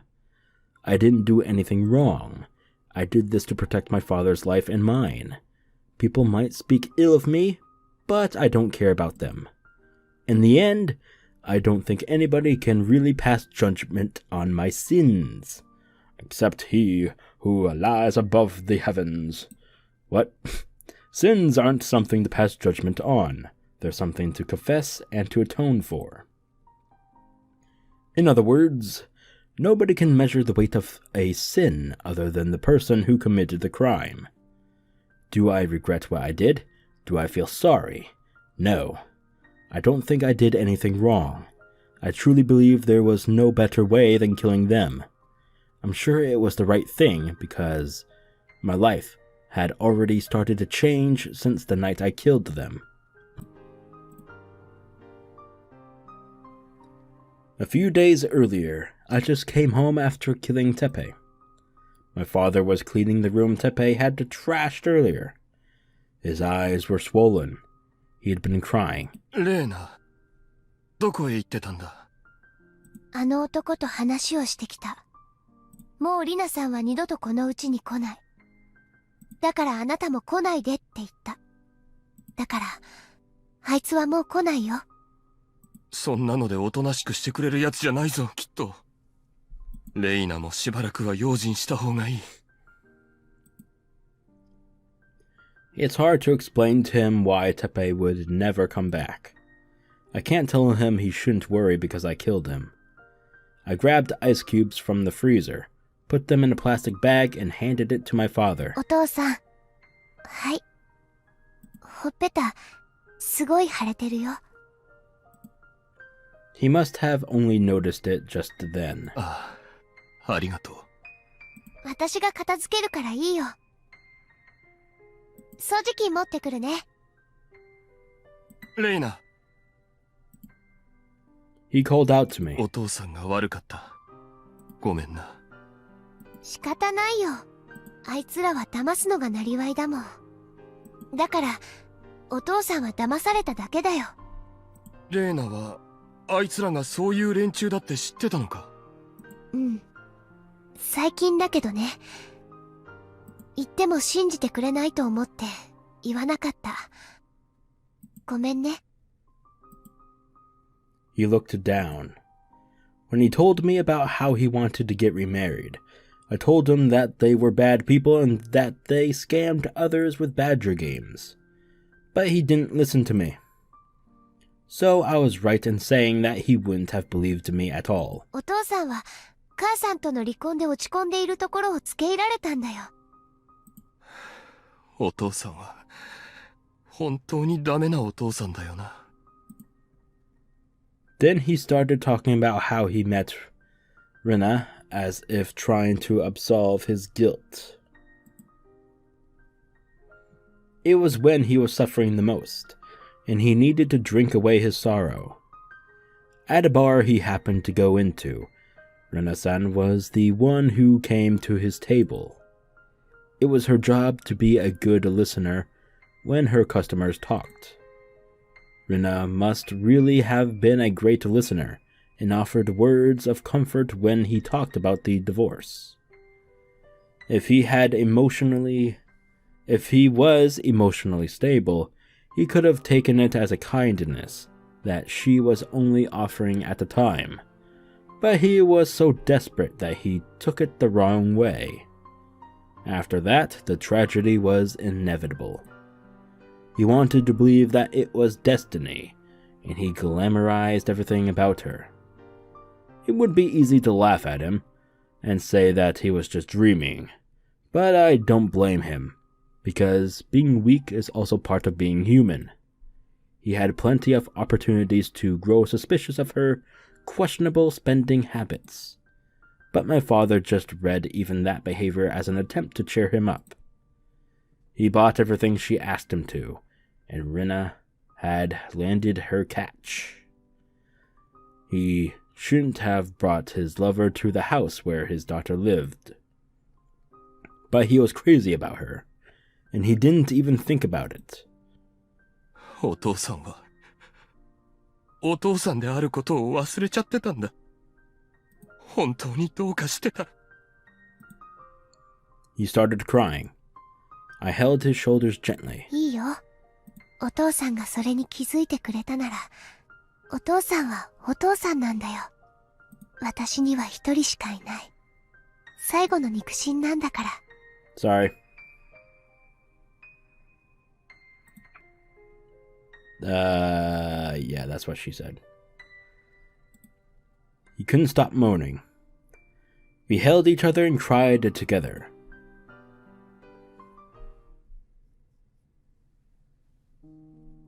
The next day, my father got up early in the morning. He was already cooking breakfast when I got up. And he told me, お父さんは今日からしっかりするからな。Hell yeah! でもお父さん、目玉焼きを焼く前にサラダオイルは敷いた方がいいと思うかな。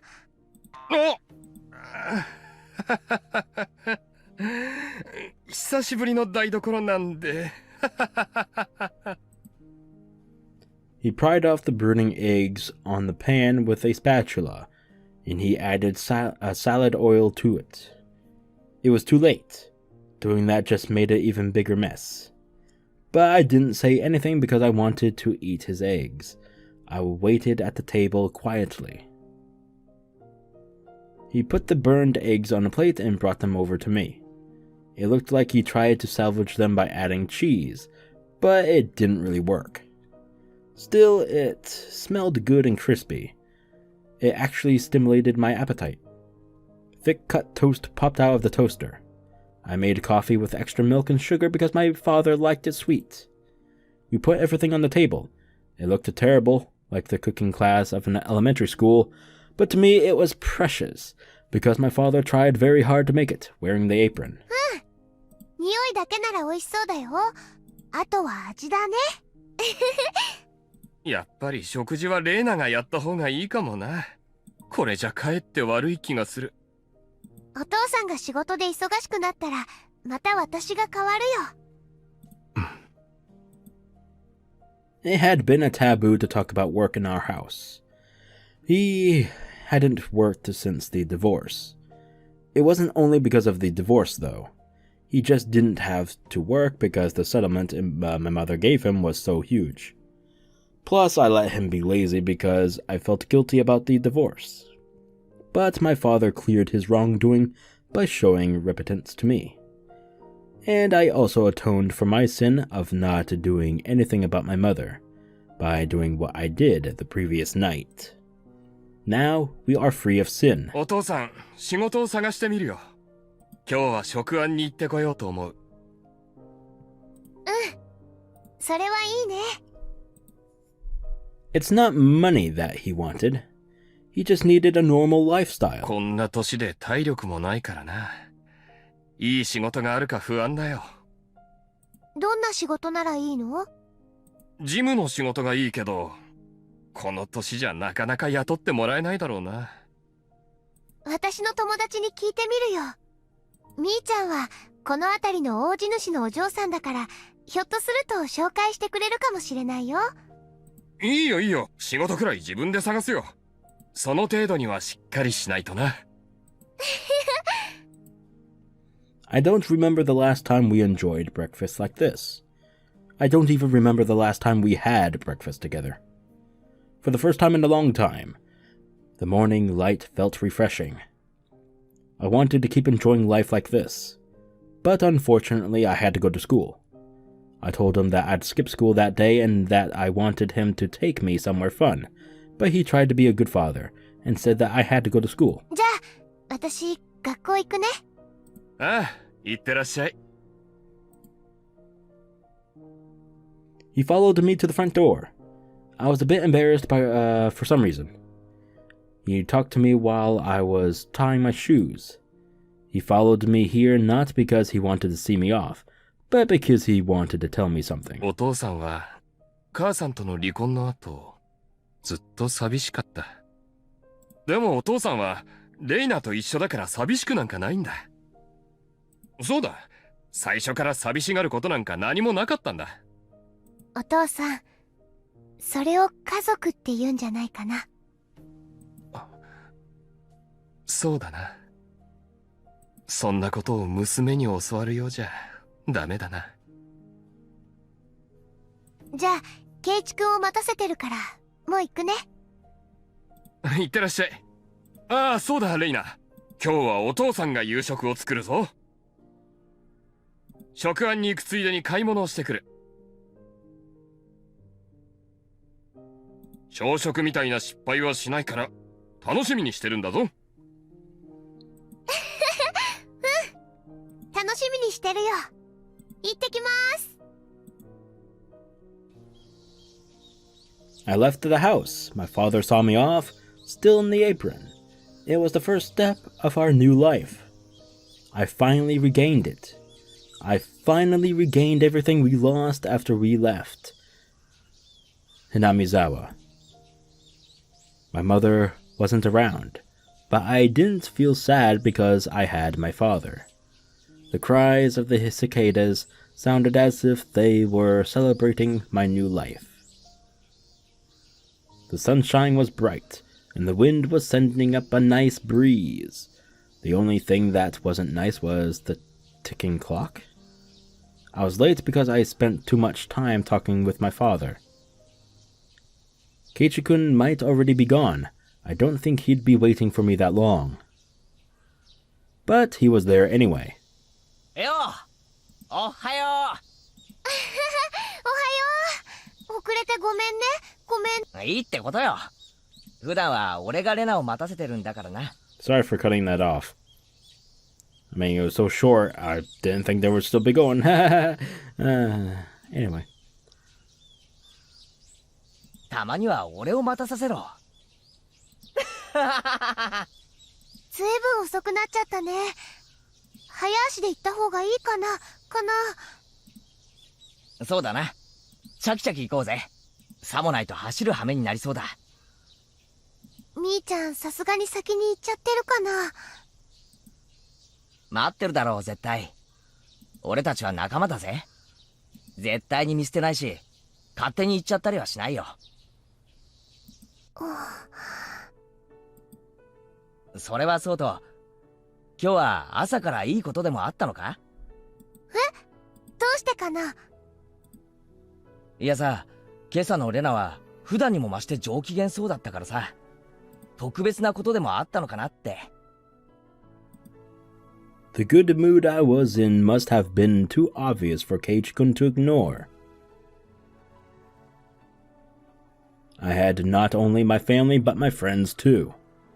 I felt something warm spreading in my heart. それがね、聞いて聞いて。朝食をお父さんが作ってくれたんだけどね。それがね。なんだよ、目玉焼きはそれで正しいだろ？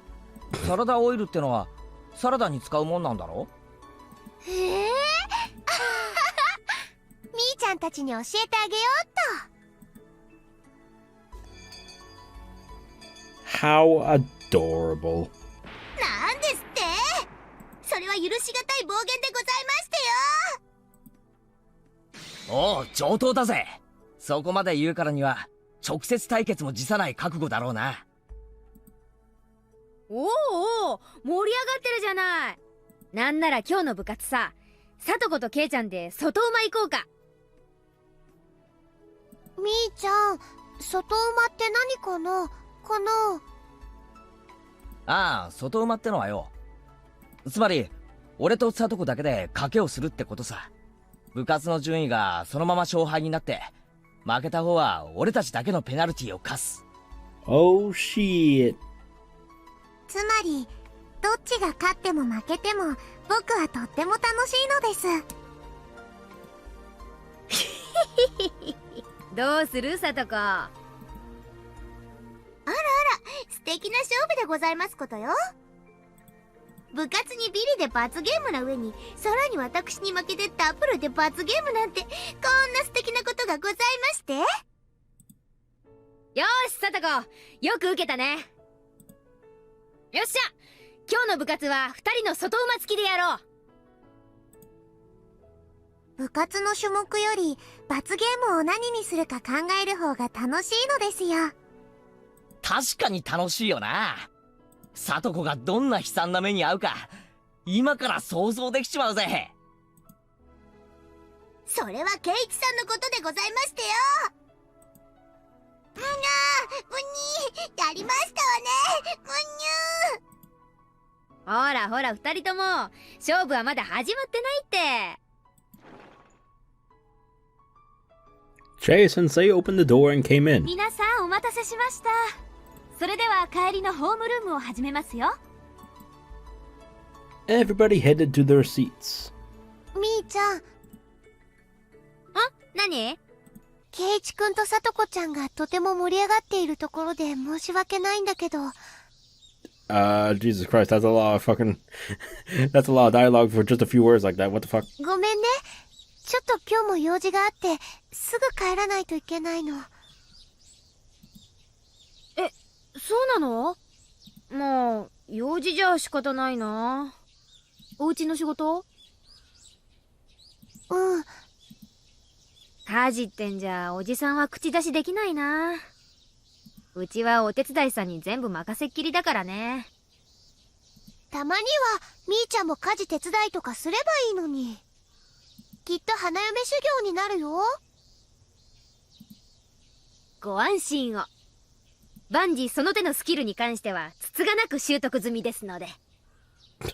Oh, really? Mi-chan looks like the kind of girl who tries to stay away from chores as much as possible, but she can actually do everything. That's just who she is. She went through hard times to learn those things, but she acts like she learned them without any struggle. That's also who she is. I like that about her. 帰っちゃうのかよ。ケイチさんが恥ずかしい格好で職員室にお伺いしなくちゃならないところをご覧になりませんの？見物なのに残念なのです。ごめんね。昨日も家の用事だったじゃねえかよ。何かあったのか？ちょっとね、いろいろ。もう何日かかかるかもしれない。じゃあ当分レナは部活に参加できないかな。かもしれない。なるべく早く復帰できるように頑張る。その用事は俺たちには手伝えることか？例えば古い家具を運び出すとか、そういう力仕事なら言ってくれ。応援に行くぜ。家の模様替えとかかい？おじさんたちみんなで手伝うよ。レナさんの家のお手伝いで優劣起きそうのもありですわよね。多分お手伝いしない方が優勝なのです。みんなありがとう。気持ちだけもらっておくね。じゃあ仕方ない。竜宮レナを本日付で我が部より戦線離脱とする。お家の仕事が片付くまで休暇とするので、英気回復の上再び戦線へ復帰することをここに命ずる。 Excuse me for a second, but didn't Jay-sensei come into the classroom to start class? What happened to that? Why are they talking during class? I mean, they're not whispering, so they're clearly talking out loud, so I guess class hasn't started and she's just patiently waiting for these fucking nut jobs to fucking finish their, like, fucking council of war or something. What the fuck is this shit? まあ4人なら4人で遊べるゲームもあるしね。そうだそうだ、ケイちゃんは麻雀とかできる？おう、任せろ。親父の仕事関係の人たちの卓に無理やり混ぜられることもある。もちろん私たちは麻雀だって精通していましたよ。After that, they fooled around and made a lot of noise, just like they always did. I looked at them, and reminded myself that I'd always have a place to return to. I left the classroom with a smile. Okay, I guess not. I guess it's after class now. Excuse the fuck out of me. Jesus Christ. I was going to Yaguchi on my bicycle. I had to find a place to bury the bags with the body parts. Hopefully, I could finish burying all of them today before it gets dark. With that, everything would be over and done with. パイの背中が竹だってのがなんだか怖いよな。Oh, come on. Why do we have to stay here? No! Fuck, I hate these fucking club activities shit. まさか元杯ってことはないだろうな。さーて、どうでございましょうね。圭一さんには以前の時事抜きの時に手痛い思い出がございますものね。まあ多少は傷もあるだろうね。安物のパイだしさ。そのくらいの要素がないと我が部らしくないでしょ。ヒヒヒヒヒ。みー、赤は何枚混ぜるのですか？6つ？ Rika-chan sounded professional, and it scared me. Oh well. I should start by checking the tiles. Playing mahjong with my family is different from playing it as a club activity. I have to be cautious. It's possible that one tile is missing or that there's one extra of the particular tile in here. そんなことしないって。Eh, right. でも着想は面白いね。そういう手もあるか。なるほどなるほど。No. よしよし、パイをみんな表にして並べてみよう。ほれほれほれ。Everybody flip the tiles face up. あれ、おい、誰かのとこにチュンが1個隠れてないか？ピンズとソースの6が1個ずつ足りないですわね。あら、マンズの6も1個足りませんでしたよ。なんだなんだ？随分と足りないじゃないか。ああ、そうだったそうだった。ちょいと待って。Mion hit the palm of her hand with her fist, moved her chair aside, and stuck her finger into a gap in the floorboards. She then pulled a tile out of there. はいよ、まずはチュンね。あとの3つはどこだったっけな。 Wait, what the fuck? おい待てみよ。どうして麻雀のパイが教室のあちこちに隠してあるんだよ。にゃはははは。まあまあ。 Right, you guys don't do that, huh? Uh-huh, you lying sacks of shit. She must have hidden the other 3 tiles somewhere in the classroom, and forgot where. We couldn't play mahjong with 3 tiles missing. I suggested playing another game, but Mion insisted that we had to find them and suggested making that treasure hunt our game. まあ確かに圭一さんと勝負をつけるなら種目は何でもいいわけでございますけど、もうちょっとまともな種目がいいですわね。 Yeah. 同感だな。それにこの教室に本当にあるかも怪しいんだろ。多分あると思うんだよ。あるいはおじさんが懐にしまったまま帰っちゃって洗濯機の脇に置いてあるとか。 God damn it. Alright. I recommend checking the total number of tiles after we play mahjong with Mion next time. Everybody except Mion nodded in agreement. 何よ。教室宝探し対決じゃ不満？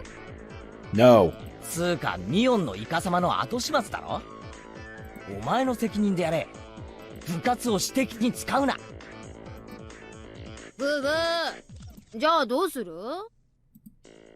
麻雀は無理だしね。他何する？である人。 As our club president, Mion usually decides what we'll play. I couldn't just come up with something on the spot. While we were all thinking, Mion hit her palm with her fist, just like she did earlier. じゃあさみんな、パイの宝探しが嫌ならさ、もうちょっとでっかく宝探しをしようじゃない？ Oh no. Oh.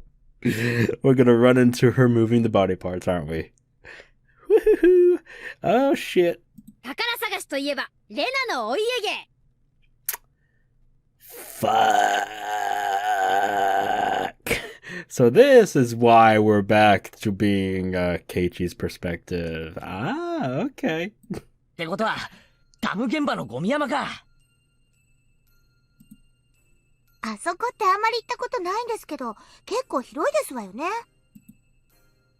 あそこはバラバラ殺人の幽霊が出るから近寄らない方がいいらしいのですよ。幽霊上等じゃないの。そのくらいの演出つかないと宝の山としてはインパクト弱いよね。へえ、そんな噂あるのかよ。確か主犯が未だ逃走中。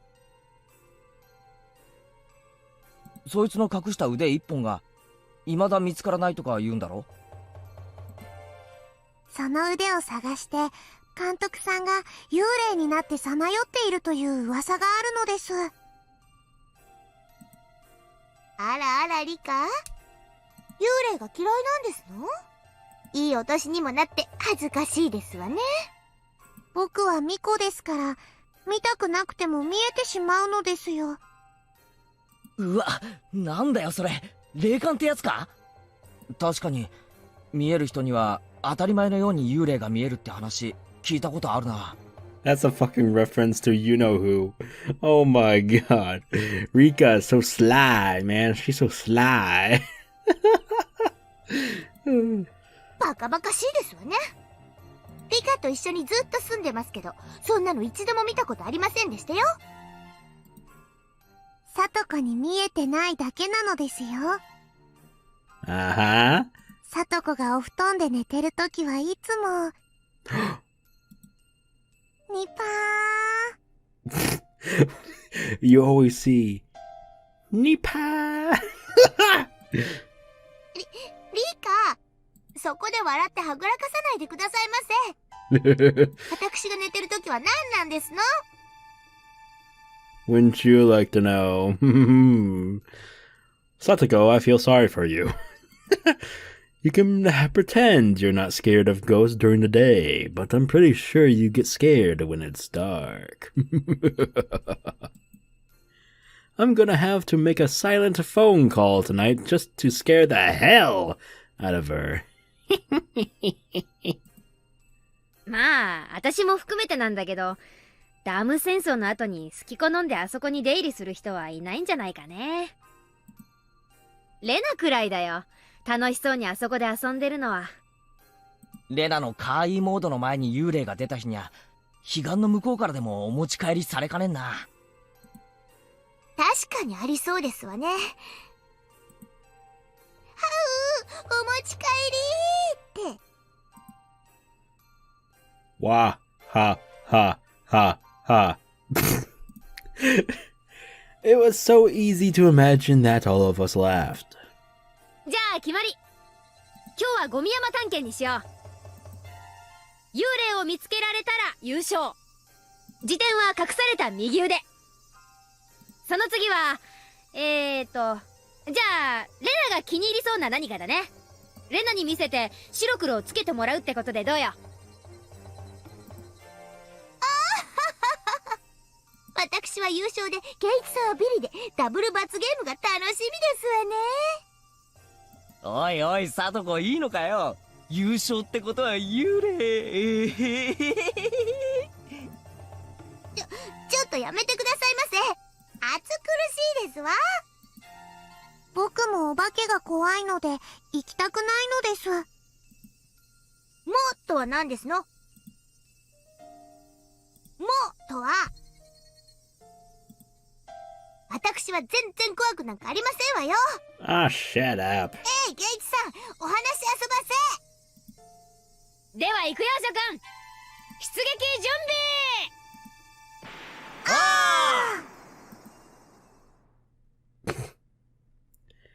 備。And it'll be over with. Everything will be over and done with. Yes, it will be over when the Higurashi cry.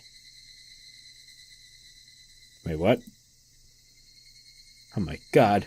They just did it like a little fucking... They just did the title! Oh my god! When the Higurashi cry. Ba ba ba. Wah wah. Alright. Halfway there! Halfway there! Another SpongeBob reference. Oh my god, I'm such a dork. Alright. Alright, it was my childhood, okay? I can't get rid of it. Leave me alone. Whoa, what the fuck? これで全部かな。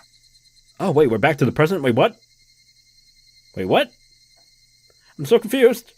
Somebody help. Help. Rena finished making her confession. There was no applause of curtain call, sorry. It was a quiet and lonely stage that Rena performed on alone. I think I'd forgotten to blink since her confession started. Everybody else seemed to be feeling the same way. Rena looked at us, like she was a teacher waiting for questions from her students. We noticed that she was imitating what Chei-sensei does at the end of the class, and we all smiled bitterly. さっきまでね、野号地の方に行ってたの。袋を埋める場所を探しに。Oh, this is the same day. Wait, what? Are you serious? 絶対見つからない場所に隠そうと思うと、なかなかいい場所が見つからないの。Well, fuck Nugget. 自分の家の庭に埋める方が、むしろ安心じゃないかな、なんて考えたりもしたっけ。でも、それじゃあやっぱり危ないよね。お父さんが突然、家庭菜園をやりたいなんて言い出すかもしれないもん。やっぱり、遠くの山奥がいい。あの女を、たとえ死んだ後でも、お父さんに近づけたくなかったし。I felt like I did something very bad. Rena's plan was going smoothly. If I'd only hunted for the mahjong tiles instead of insisting on doing something else, this wouldn't have happened. When I looked at the others, they all seemed to be regretting their actions too. If Mion hadn't come up with the idea to play at the garbage dump, if Satoko hadn't found the broken refrigerator, if Rika-chan had convinced us not to go, Rena could have had a few more days, and she could have gotten rid of these trash bags. They never would have been found. Then what would have happened next? Nothing. Everything would have remained the same. We could have kept having happy and peaceful days. Rena had been through a hard time, but she had been forcing her face into a smile for us. The fake smile was supposed to become a real smile one day. None of us were supposed to notice that Rena was going through a hard time. After a while, Rena was supposed to be able to forget the bitter memory of killing these two. And she was supposed to live as if nothing had happened. But now, all of her effort, all her courage, had been ruined. 人殺しはいけないことだってことは、私だって知ってるよ。したくなんかなかったし、これからだってしたくないと思ってる。でもね、これが最善の努力だったって信じてるし、私は悪いことをしたなんて、これっぽっちも思ってない。私は、幸せで平穏な生活を取り戻すために、神様から与えられた等しいチャンスの中で最大限に努力しただけ。製品であれば不幸せでもいいなんてのは、満たされた人間の綺麗事だよ。その精一杯は、世界中の誰にだってけなせない。むしろ、私を褒めてほしいくらい。称えてほしいくらい。竜宮レナは自らの運命と戦った。そして打ち勝った。I don't know why I did it, but I interrupted her. I shouldn't have. But I thought I needed to tell her this, so I did. でもレナ、どうして俺たちに相談してくれなかったんだよ。相談？そうだよ。俺たちは仲間だろ。仲間ってのは何があっても無条件で味方になってくれる家族同然の存在じゃないのかよ。俺たちに相談してくれれば何かの力になれたかもしれない。そうすればレナは自分の手を汚さずに済んだかもしれない。What Rena told us made me sad. I couldn't help myself from saying that to her. Rena told us straight that she did the best she could. She told us that right to our faces. And that's the same thing as saying that she didn't need us in order to do the best she could. ケイちゃん、今はそんなこと言っても。いや、頼む。言わせてくれ。喜びだって苦しみだって分け合うのが俺は仲間だって思ってる。だからレナが相談してくれたらきっと今よりもより良い未来へたどり着けていたと信じてる。今よりより良い未来？そんなのないよ。これが最善の未来だよ。嘘だな。My shout seemed to scare her a little. I knew that Rena didn't believe that this was the best possible future. She just didn't have any other choice. If she'd had any other choices, she definitely wouldn't have chosen this one. だってその証拠にレナはさっきから泣いてるじゃないか。はあ？誰が？私が？いつ涙を流したの？今だよ。ずっと流してるじゃないか。自分で分かってないのか？ In fact, I didn't see any tears in her eyes or on her face at all. But that didn't mean she wasn't crying. Rena was crying. She was crying because she was driven into a corner after all the hard work she did to become happy. Her tears looked so sad. Anyone who couldn't see those tears wasn't really thinking about her. 私は泣かないよ。誰が泣くものか。私は正しいことをした。最善の選択をした。それでどうして泣かなくちゃならないの？ケイチのバカバカ。何を言ってるか全然わかんないや。それが泣いてるって言ってんだよ。Rena stopped laughing all of a sudden, and she spoke with a cold expression on her face. じゃあいいよ。ケイチ君の言った通りにしたとしてみよう。私がみんなにお父さんとあの女のことを打ち明けた。さあ、どうしてくれるの？まずは、まずは何？Rena had never talked to me like this before. It was as if she was mocking my ignorance, and that made me shut my mouth. ケイチ君は去年を知らないんだよ。去年？そう、去年。昭和57年6月。私と同じように、人を殺めることでしか抜けられない不幸の迷宮に閉じ込められた人のお話を。Satoko gasped. ケイチ君はあまり知らないよね。北条聡君のことは。I know that he's Satoko's older brother. He's been missing, but people say he's transferred.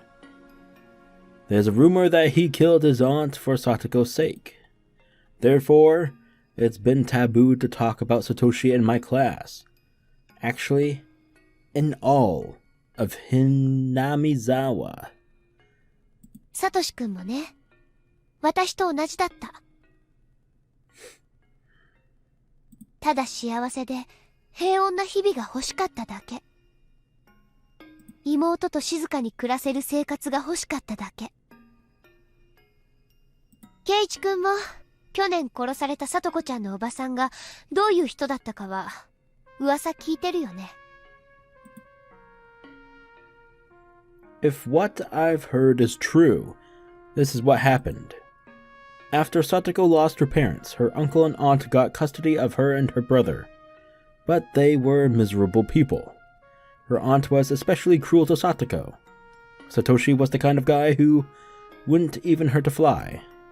But his aunt probably was the only one whom he didn't have a problem killing. That's how terrible a person she was. 北条家のトラブルはね、Hinamizawaでは誰もが知っていたんだよ。おばさんがヒステリックで誰彼関係なく食ってかかることも、サトシ君とサトコちゃんを意味もなくいじめていたことも全部ね。もちろんクラスの誰もが知っていた。御三家の当主跡継ぎであるみーちゃんとリカちゃんだってもちろん知ってたし、サトコちゃんに至っては当事者だもんね。ケイイチ君の言う仲間たちはHinamizawaの誰よりもよくサトシ君の辛さを分かっていたはずなんだよ。それで結果はどうだった？誰かがサトシ君を助けてくれた？ Nope. 誰も助けなかった。みーちゃんは一番力があるくせに村のしがらみがどうとかよくわからない理由で煙に巻いて、結局無責任な同情の言葉をかけて傷つけるだけだった。そんなことはないよ。嘘だ！サトシ君は分かってたよ。みーちゃんが口ぶりだけは同情してるふりをしながらも全然助ける気がないことを分かってた。だからサトシ君はね、途中からみーちゃんのことを嫌うようになったんだよ。普段は仲間だとか友達だとか言っておきながら、結局は北条家をいじめる園崎家の一味でしかなかったってね。私は別に何も救わずに放置した。サトシ君の助けてほしい思いを同情という言葉で拒絶したんだ。それがどれほどサトシ君を傷つけたか分かってる？ Mion tried to find something to say, but failed to do so. She bit her lip instead. それはリカちゃんも同じだよね。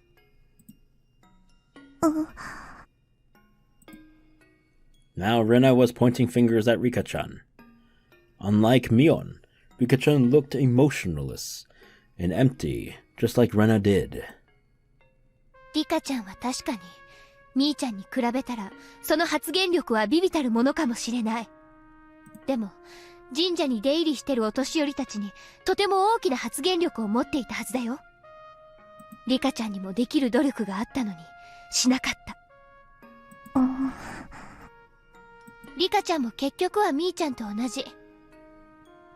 哀れみの表情を浮かべて小娘を装っただけだった。するのはサトシ君やサトコちゃんを慰めるだけ。その根本原因に対して何の手も差し伸べようとしなかった。そんな無慈悲な哀れみがどれほど残酷だったか想像できる？サトシ君が欲しかったのは救いだった。誰かに助けて欲しかった。自分の力だけではどうしても抜け出せない苦境だったから。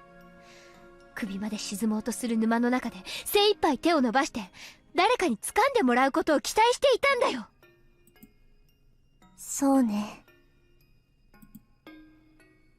Rika-chan's voice sounded mature.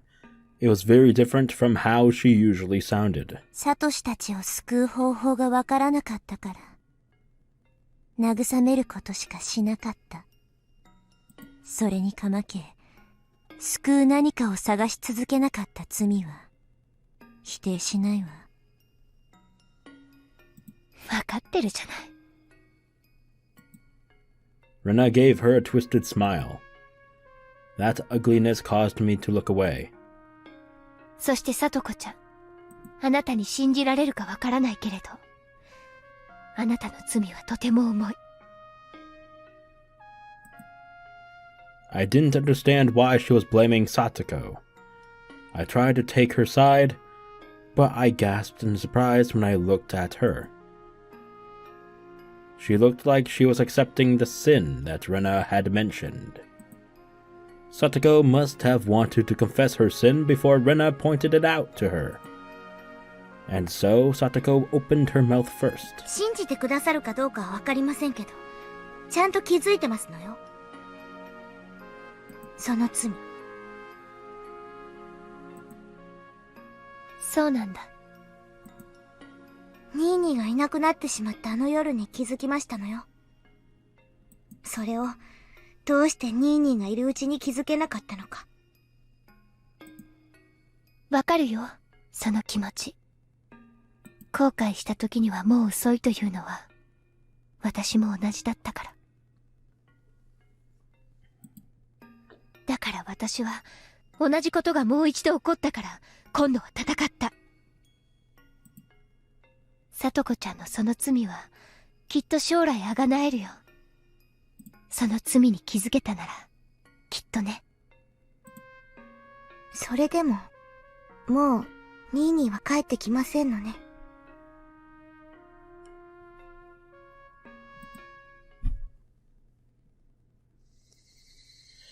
Satoko looked down sadly. Usually, Satoko would say the opposite. She always said that Satoshi was coming back one day without a doubt. But now, she accepted the fact that he would never return.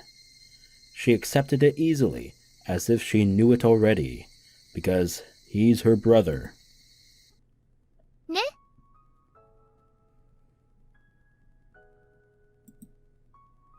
She asked me all of a sudden. これが私と同じ苦境にいた昭和57年のみんな。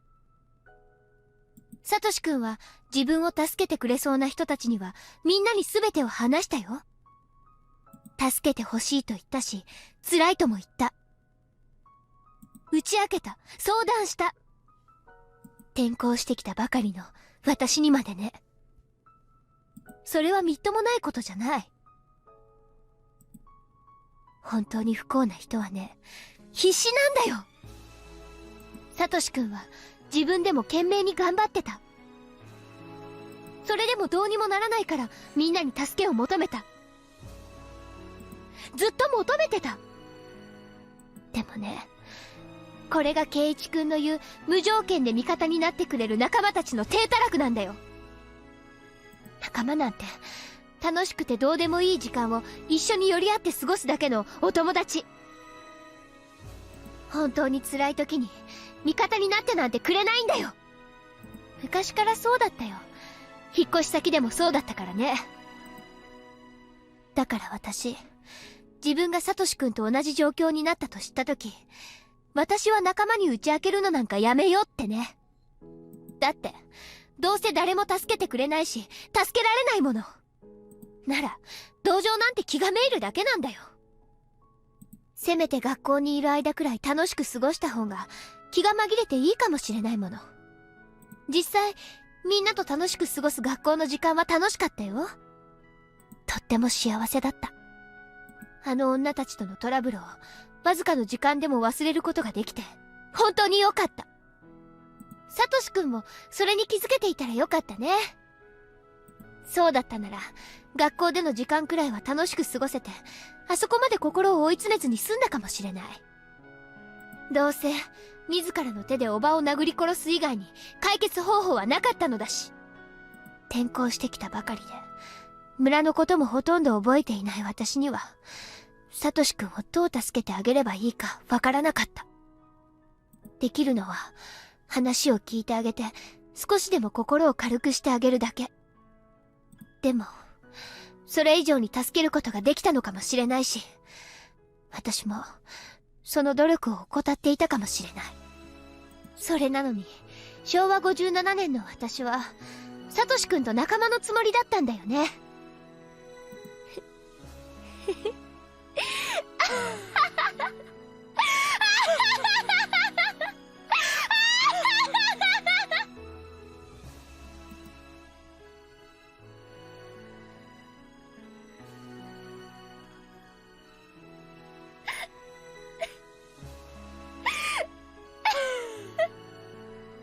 I already used this thumbnail. Fuck.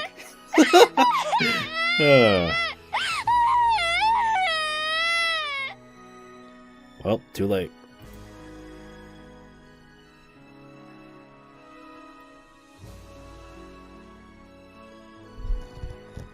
Dun dun dun dun. Rena's self-derisive laughter may changed into grievous sobs. Her tears gradually wore away at our relationship of trust. Nobody will help me. Friends are just people whom you have fun with. You can't trust them. The more Rena cried, the clearer we heard her voice in her heart. Mion, Satoko, and Rika-chan looked into the distance with sad expressions on their faces. I was the only one who could say anything back to her now. I had to tell her this, and she knew it too. She just needed to hear it from someone. I braced myself to tell her something that might hurt everybody. よくわかったぜ、レナ。昭和57年のことはよくわかった。こいつらが白状だったってこともわかったさ。でもよ、サトコだって言ったろ。こいつらはみんな自分の罪に気がついた。後悔した。だから今度は違うはずだ。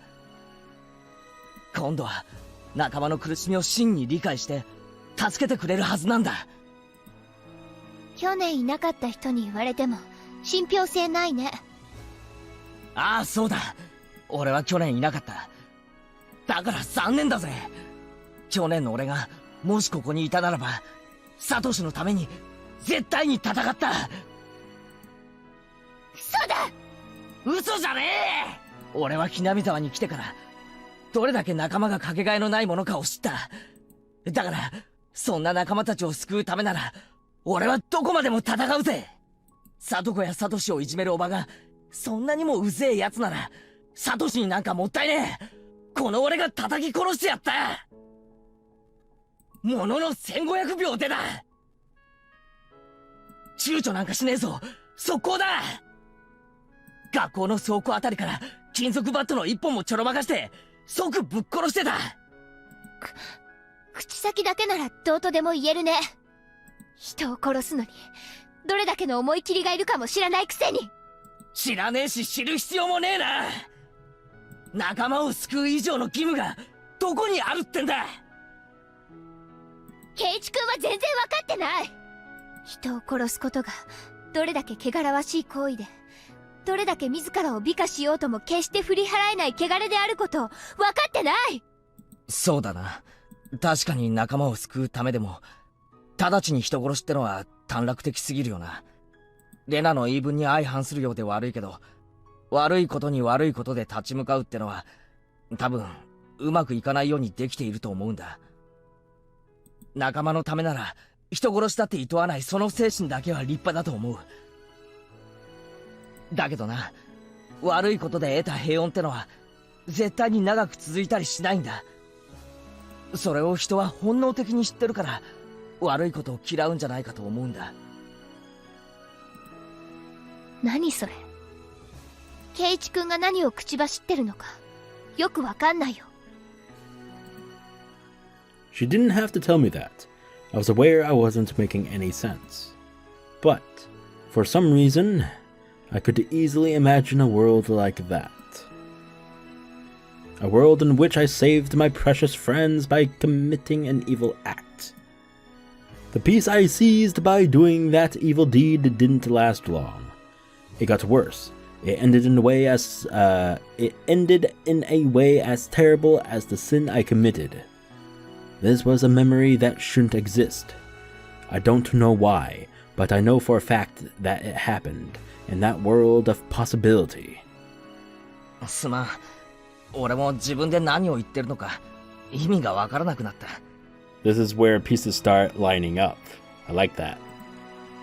For some weird reason, I couldn't prevent myself from smiling in embarrassment, even in a situation like this. でも、レナは分かってるはずだ。だから、自らの手を汚すほかなかった運命を、助けて欲しかった俺たちを嘆いてるんじゃないか。レナは殺人者になんかなりたくなかったんだ。これが最善の選択だったなんて絶対嘘なんだ。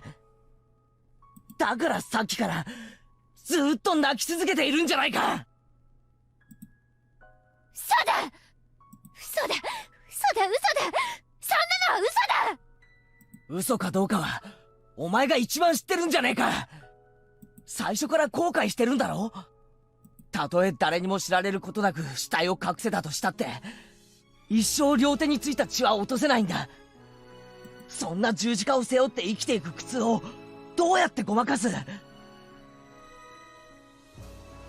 一つしかない。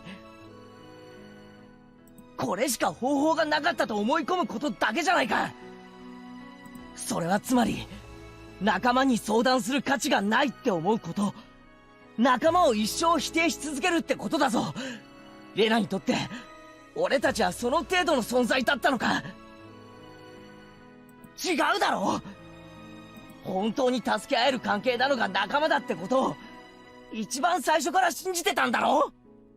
確かに去年の仲間たちはまだ未熟だった。だからサトシを不幸な運命から救えなかった。でも人は成長するんだ。ミスは二度と犯さないし、後悔は二度と繰り返さない。だから信じろ。俺たちは仲間だ。お前の一番の味方なんだ。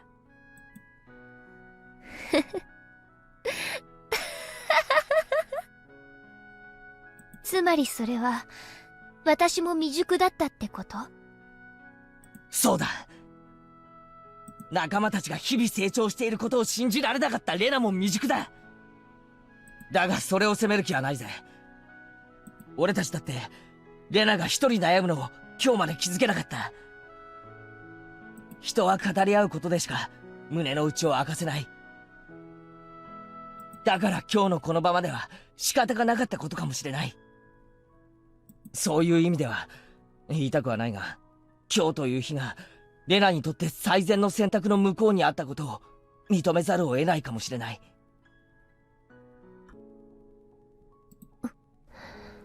でも俺たちは今この場になって、ようやくレナが去年からずっと持っていた不信感も、俺たちが持っていた後悔も全部吐き出し合った。だから俺たちは今こそようやく本当の意味での仲間になれたんだよ。本当に今更だね。いつも罪は手遅れになってから気づかされる。そうでもねえさ。例えば俺は仲間であるレナの今回のこの出来事を理解できる。理解できるって、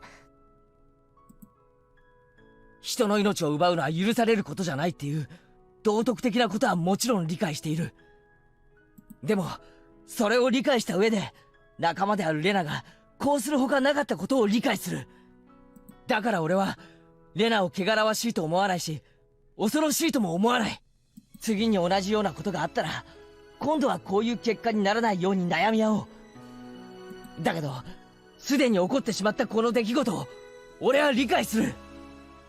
理解ってのはつまり許すということだ。俺はレナのこの行為を否定したりしない。 I said that to everybody this time. I said it to all of my friends. 俺はレナのやったこの出来事を受け入れる。これしかどうしようもなくて悩み抜いた上で至った最後の最後の手段だったってことを受け入れる。だから俺はレナに協力しようと思う。ケイちゃん。もちろん殺した理由が金目当てだとかそんなくだらねえのだったら警察へ叩き出してやってるぜ。だけどな、レナはそんな気持ちでやったんじゃない。どうしても逃げられなくて悩み抜いた末に至った今日なんだ。レナの罪はそこに至るまでに俺たちに相談しなかったことを。だけどそれを俺は許す。だから今日に至ったその行為も俺は許す。ケイチ。だからみんなもレナも今日に至るまでそれに気づけずレナを一人で悩ませた俺を許してくれ。それが今日を招いた俺の罪だ。ケイチさん。このヤバい袋の山を知ったのは俺たちだけだ。俺たち全員が秘密にすればそれでおしまいだ。レナは何も気にすることはない。最初の予定通りにこの袋をどこかに隠しちまおうぜ。そして全員で塩でお清めでもして一丁上がりだ。そしたら俺たちは全ての罪を許し合おう。そして取り戻そうぜ、本当に平穏な日々を。これだろう。レナが本当に選びたかった未来ってやつはこっちなんだろう。最善の選択肢は。ケイチ君。I jumped on the hood of the abandoned car Rena was standing on, and I reached for her hands. 認めろ。こっちが本当にレナが来たかった世界なんだよ。レナが本当に選びたかった選択肢なんだよ。確かにこの選択肢はレナ一人だけじゃ選べない。レナと俺たちが互いに手を差し伸べ合ってしか選べないんだ。つまり俺だけが差し伸べても意味がないんだよ。俺だけじゃない、みんなが差し伸べる。だからレナ、お前も手を伸ばせ。それで互いに手を掴み合って初めてお前は本当に選びたかった選択肢の向こうの世界に行けるんだよ。ケイチ君の言葉は本当なら嬉しいよ。でもみんなもそうだとは限らないよ。A little hand touched mine. It was Rika-chan. リカちゃん。レナは決して汚れてなんかいない。あなたは決して屈しなかった。そしてこんなにも泥だらけになりながら、今日そんなあなた God damn it! どうして私は認めずにいられるのか。 Bad finger. Bad. Rika-chan's small hand was strong, and she spoke eloquently. 私は逃れられない不幸の迷宮に飲まれ、すべてに失望する堕落の心地よさを知っている。だからこそたった一人で屈することなく戦い続け、今日を得たあなたのたくましさが理解できる。そんなあなたが身近にいることを誇りに思おう。私も圭一と同じあなたの罪を許す。だからあなたも私の罪を許してほしい。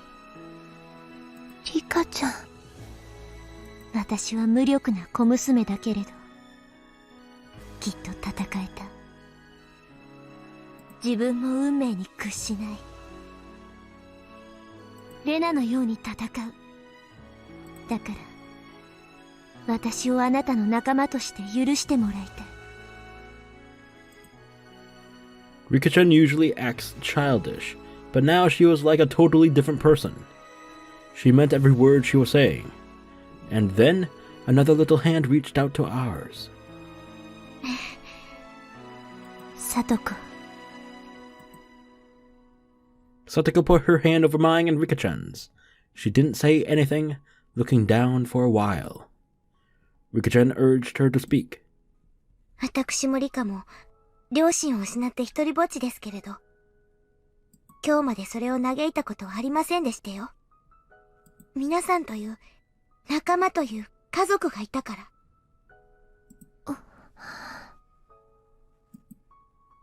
私はこれからも皆さんとレナさんと仲間という名の家族でありたいと思っていますのよ。家族同士だからこそ時には全てを打ち明け合うのは当然ですわ。だから今日はいいきっかけになったと思ってますの。互いの罪を許し合う機会が恵まれたことに感謝いたしましたよ。仲間という名の家族か。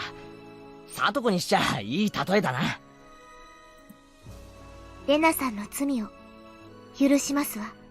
どうか私の罪も許してくださいませ。 A big hand reached out for ours. It was Mion's. 仲間の大切さを語るのは部長である私の役目だと思ってただけに、いやはや私も部長失格かなーなんて。ミオ。ごめん、ふざけたね。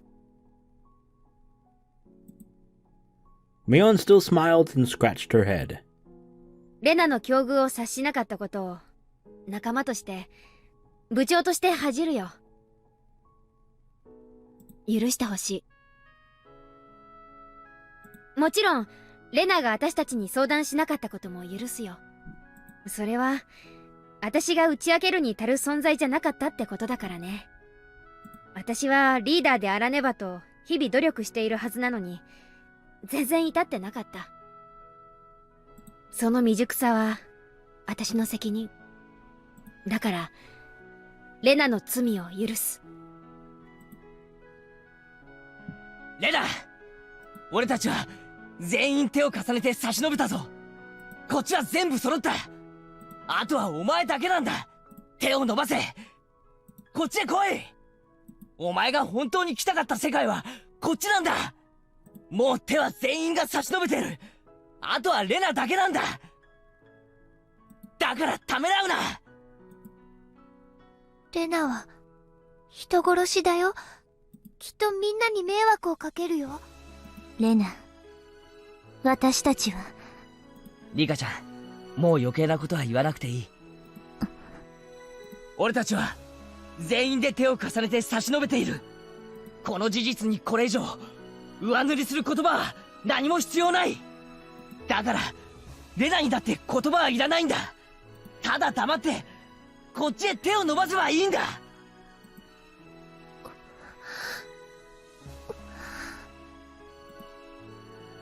おいレナ、夢とか幻とかじゃない。ましてや手遅れでも何でもない。レナにはまだ選べる選択肢が残ってるんだ。だから選べ。間に合う。来るんだ。俺たちはやり直せるんだ。 Rena slowly reached out, and her hand touched ours. She didn't hold our hands. All she needed to do was to touch our hands to show us her will.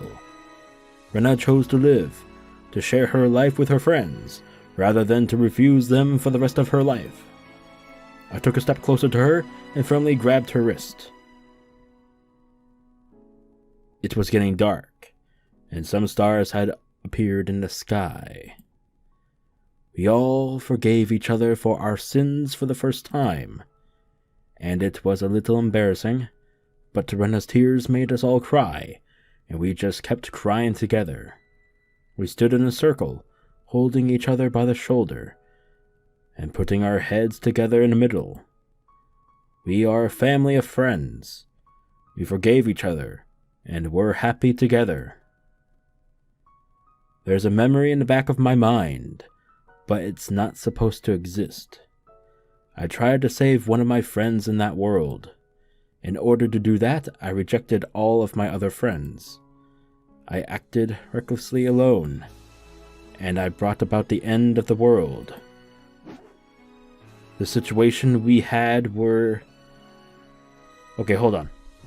The situation we had here is the same as the incident in that faraway world, in the sense that people have been deprived of their lives in order to save one friend of mine. But other than that, it was different. We have Rena, Mion, Satoko, and Rika-chan, and myself. Nobody was missing. We were going to regain them. We were going to regain those happy and peaceful days. The road going there might be a little rough, but we'll walk it together. We all will.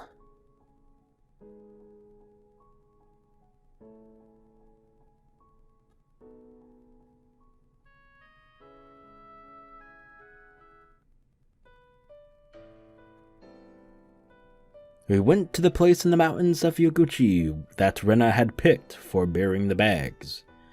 Carrying corpses is a scary thing to do, but it made us united more strongly because of that. Since each part of the corpses is in a separate plastic trash bag, we can't tell what's inside in each bag by touching it. First, we forced ourselves to laugh whenever we had to touch the bodies, because we were scared. But after a while, we got used to it, to the point where we could make jokes about it. Of course, all of that was probably a bluff, but we all tried our best. Mion somehow had the detailed knowledge of how to hide corpses, and she told me to dig the hole deeper. You don't want to know how she knows about that. Rika-chan helped to carry the bags. Satoko used her talent of setting traps to perfectly camouflage the place where we buried the bags. Me? I was in charge of digging the hole. Rena dug it earlier, but I made it a little deeper. After we finished all that, we walked back to the place where we parked our bicycles, and we looked back at the place where we buried the bags. It was completely unnoticeable. We'd never be able to find the place again once we left for home. That's how perfect it looked. よっしゃ、みんなお疲れさん。これでおしまいだね。帰ろう。 Mion said it cheerfully, as if we just finished club activities or something. We had no more bags to carry, and we no longer had any burden to carry either. We got on our bicycles, but Rena was still standing there, looking into the distance. おいレナ。あ、ごめん。ちょっと熱が出ちゃったみたいで、なんかぼーっとする。Rena's face looked slightly red. Mion touched Rena's forehead. It actually was a little warm. She had a tough day today. She had to go through so many things. She had to find a place to hide the corpses. She had to dig a hole. We caught her with the bags. We talked about our feelings, and we forgave each other. She must be exhausted after a day like that. レナ、今日は帰ったらゆっくり休め。ありがとう。そうするね。レナ、私たちはもう全部許し合ったんだよ。だから、自分を責めちゃダメだからね。やっぱり、みんなの言う通りだったよ。何がだ？やっぱり私、自分を騙せてなんかなかった。どう自分の行為を美化したって、私は心の中で恐ろしいことをしたと怯えていた。みんなに助けてもらって、ここまで来てこんななんだもん。もしみんなと会わずに、一人で全てを片付けていたら、私は耐えきれず、潰されてしまったかもしれない。She said all this with a bitter smile. It might take her a long time to heal from the pain, but it must be 100 times shorter than the time it would have taken if she did this all alone.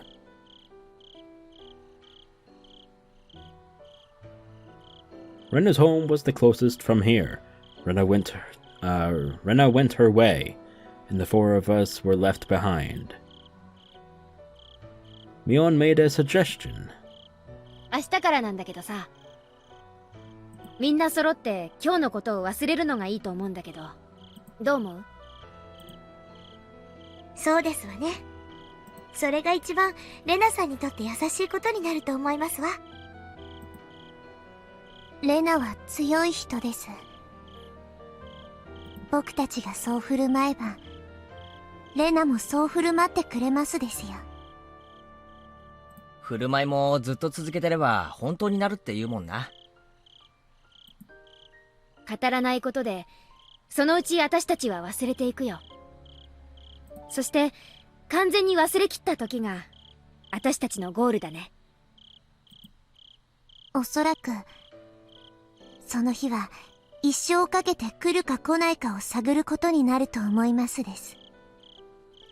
そうかもしれませんわね。簡単に忘れられることではありませんでしたよ。仮に生涯忘れられなくてもいい。大切なのは最後まで全員の胸にしまって秘めておくことなんじゃないかと思う。思い出させない方が大事だからね。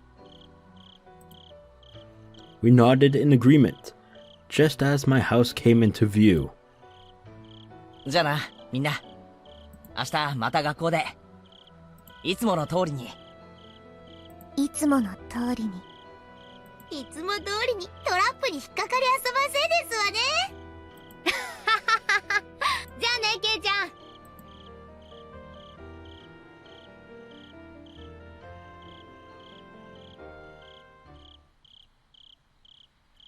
After I parted with them, I still felt hot and dizzy.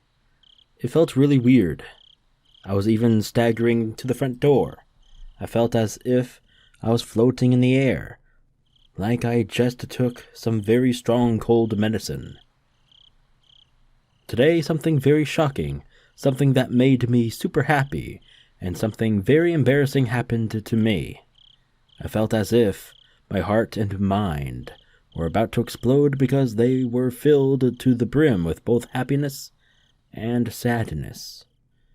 I don't know whether I made a crucial mistake today, or if I had the happiest day of my life. I don't know which it is, and all I could do was to stare blankly into space. I felt frustrated too. Even though they were my friends, I was caught in the act of abandoning the corpses. but at the same time I felt relieved that my reliable friends accepted what I did. Those emotions were all mixed up in my heart, and they were equally strong, making it difficult for me to decide what I was feeling. I was losing my sense of balance. It was like the world was warping around me. I heard sounds as if I was in a shower. Everything left me with a feeling of unreality. Even those emotions were about to make me lose control. I felt a heat on my wrist. The part where Keiichi-kun grabbed me earlier started throbbing. My feelings weren't cooperating with me, but the heat on my wrist calmed them down for me. I don't know how to express what I felt when my friends and I held shoulders together in a circle earlier. But the feeling was the only thing I knew to be real. ただいま。あれ? As soon as I opened the front door, I smelled it. It smelled really good. My father isn't good at cooking, but he likes trying to cook creative dishes. I remember he used to cook something very challenging whenever he was in a good mood. So this smell was a sign that he felt that way. That's why I always liked the smell. The reason he's in a good mood is because he found a job. And not just any job. He found a job with a company created by friends from his old workplace. They remembered my father and promised to hire him. He told me that some of his other colleagues from the old company are also working there. It must be very encouraging for him to work with people he knows, because he hasn't worked for a long time. The dinner looked great in contrast to how it tasted. It was a dinner to celebrate his new life, to show his determination to regain his bond with his daughter, and to make a clean start. I talked about a lot of things with my father that night. It had been a long time since the last time I talked with him like this. I don't remember when it was, but it reminded me of the days I was still happy, which meant that I'd finally returned to that time. My father still believes that Teppei is coming back one day, so he's still very cautious about locking the doors and windows, and he gets scared every time someone rings the doorbell. I told him so many times that they'd never come back, but I couldn't convince him because I couldn't tell him the reason why they weren't coming back. He'll eventually realize that he's free. I'm sure it won't take long. My heart was full of many emotions that day. If emotion could actually burst a heart open, it might happen to me. My brain must have been overworked because so many things happened at once. My head was still fuzzy, but I managed to crawl into bed. I felt like the ground was moving. I totally lost my sense of reality. I remember that I once felt like this when I got the flu. I might get a high fever tomorrow, but I don't care. I don't care if I get sick tomorrow. I just wanted to enjoy the fact that I took a step towards the future of my decision. Keiichi-kun told me something like that today. The high fever and the dizziness made me feel frustrated for some reason. But whenever I felt frustrated, I felt the heat on my wrist too. I grabbed my wrist with my left hand tightly. It made the frustration go away, and it brought me relief. Even the dizziness I didn't like just before made me feel like I was in a down-filled futon. I was falling asleep in that down-filled futon on my first night in a new world. This dizziness didn't go away for a few days, but I gradually got used to it. This new world looked like the world I used to live in before. But the sunshine was a little bit brighter, and Keiichi-kun's smile looked a little bit more gentle than before.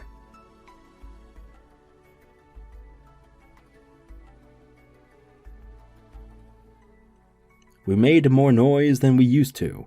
We spent every day slowly, but in a high spirits. Oh, what an idiot I am. I underestimated that dizziness and I caught a summer cold in June. I wanted to get better as soon as possible. I should have taken a day off from club activities, but I forced myself to play with them every day, and that made it hard for me to get better. I finally learned my lesson recently. I don't need to feel frustrated. There's no limit to happiness in this world. As long as we keep wishing for it, it'll continue, forever. I don't need to feel frustrated anymore, because tomorrow I will have the happiness I have today. I'm a little off-put because I think something's gonna happen. I don't know. This is a little too happy, you know what I'm saying? We'll have the Watanagashi Festival next Sunday. Michen tells us that we'll have a lot of fun, and that we'll go extra crazy! Oh yeah! I really can't wait. And okay, just gonna end it there? Yeah, okay, fantastic. Oh no, I don't like this. It's a little too giddy and happy, wishy-washy. You know what I mean? Letter from the forestry office. What? Oh, that tip is probably going to be interesting. Let's read it.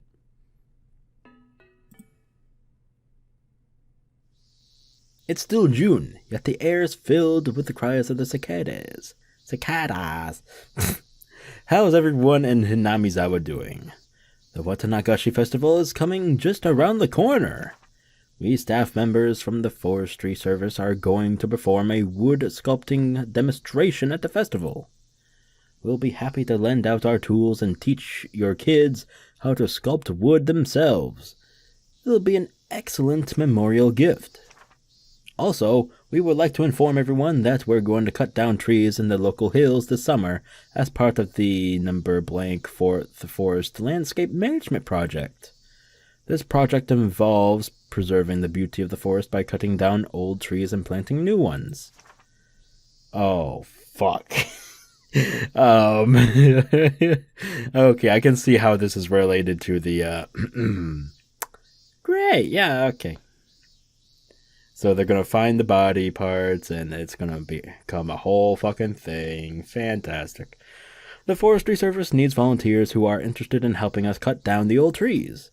You can enjoy the beauty of nature under the blue sky while helping out with this preservation activity. The project will begin during summer break, so you can bring your kids too. This will be a good opportunity for your kids to learn about nature and have a valuable experience. The locations of the project are the forest of the Takotsudo and Yaguchi areas. Bingo was his name. Oh. Fuck. Well, rip. Y'all gone fucked up. Should have just kept it in the fucking dam, but nope. Alright, anyway. I hope you all enjoyed this long-ass fucking episode. I was about to say chapter, but we actually had 2 chapters, 5 and 6. Anyway, if you did enjoy it, please leave a like, share the video, and subscribe to the channel if you haven't already, because more Higurashi and Umineko will come around soon. So stay tuned for that. And please, everybody, as a reminder, stay sinful, folks.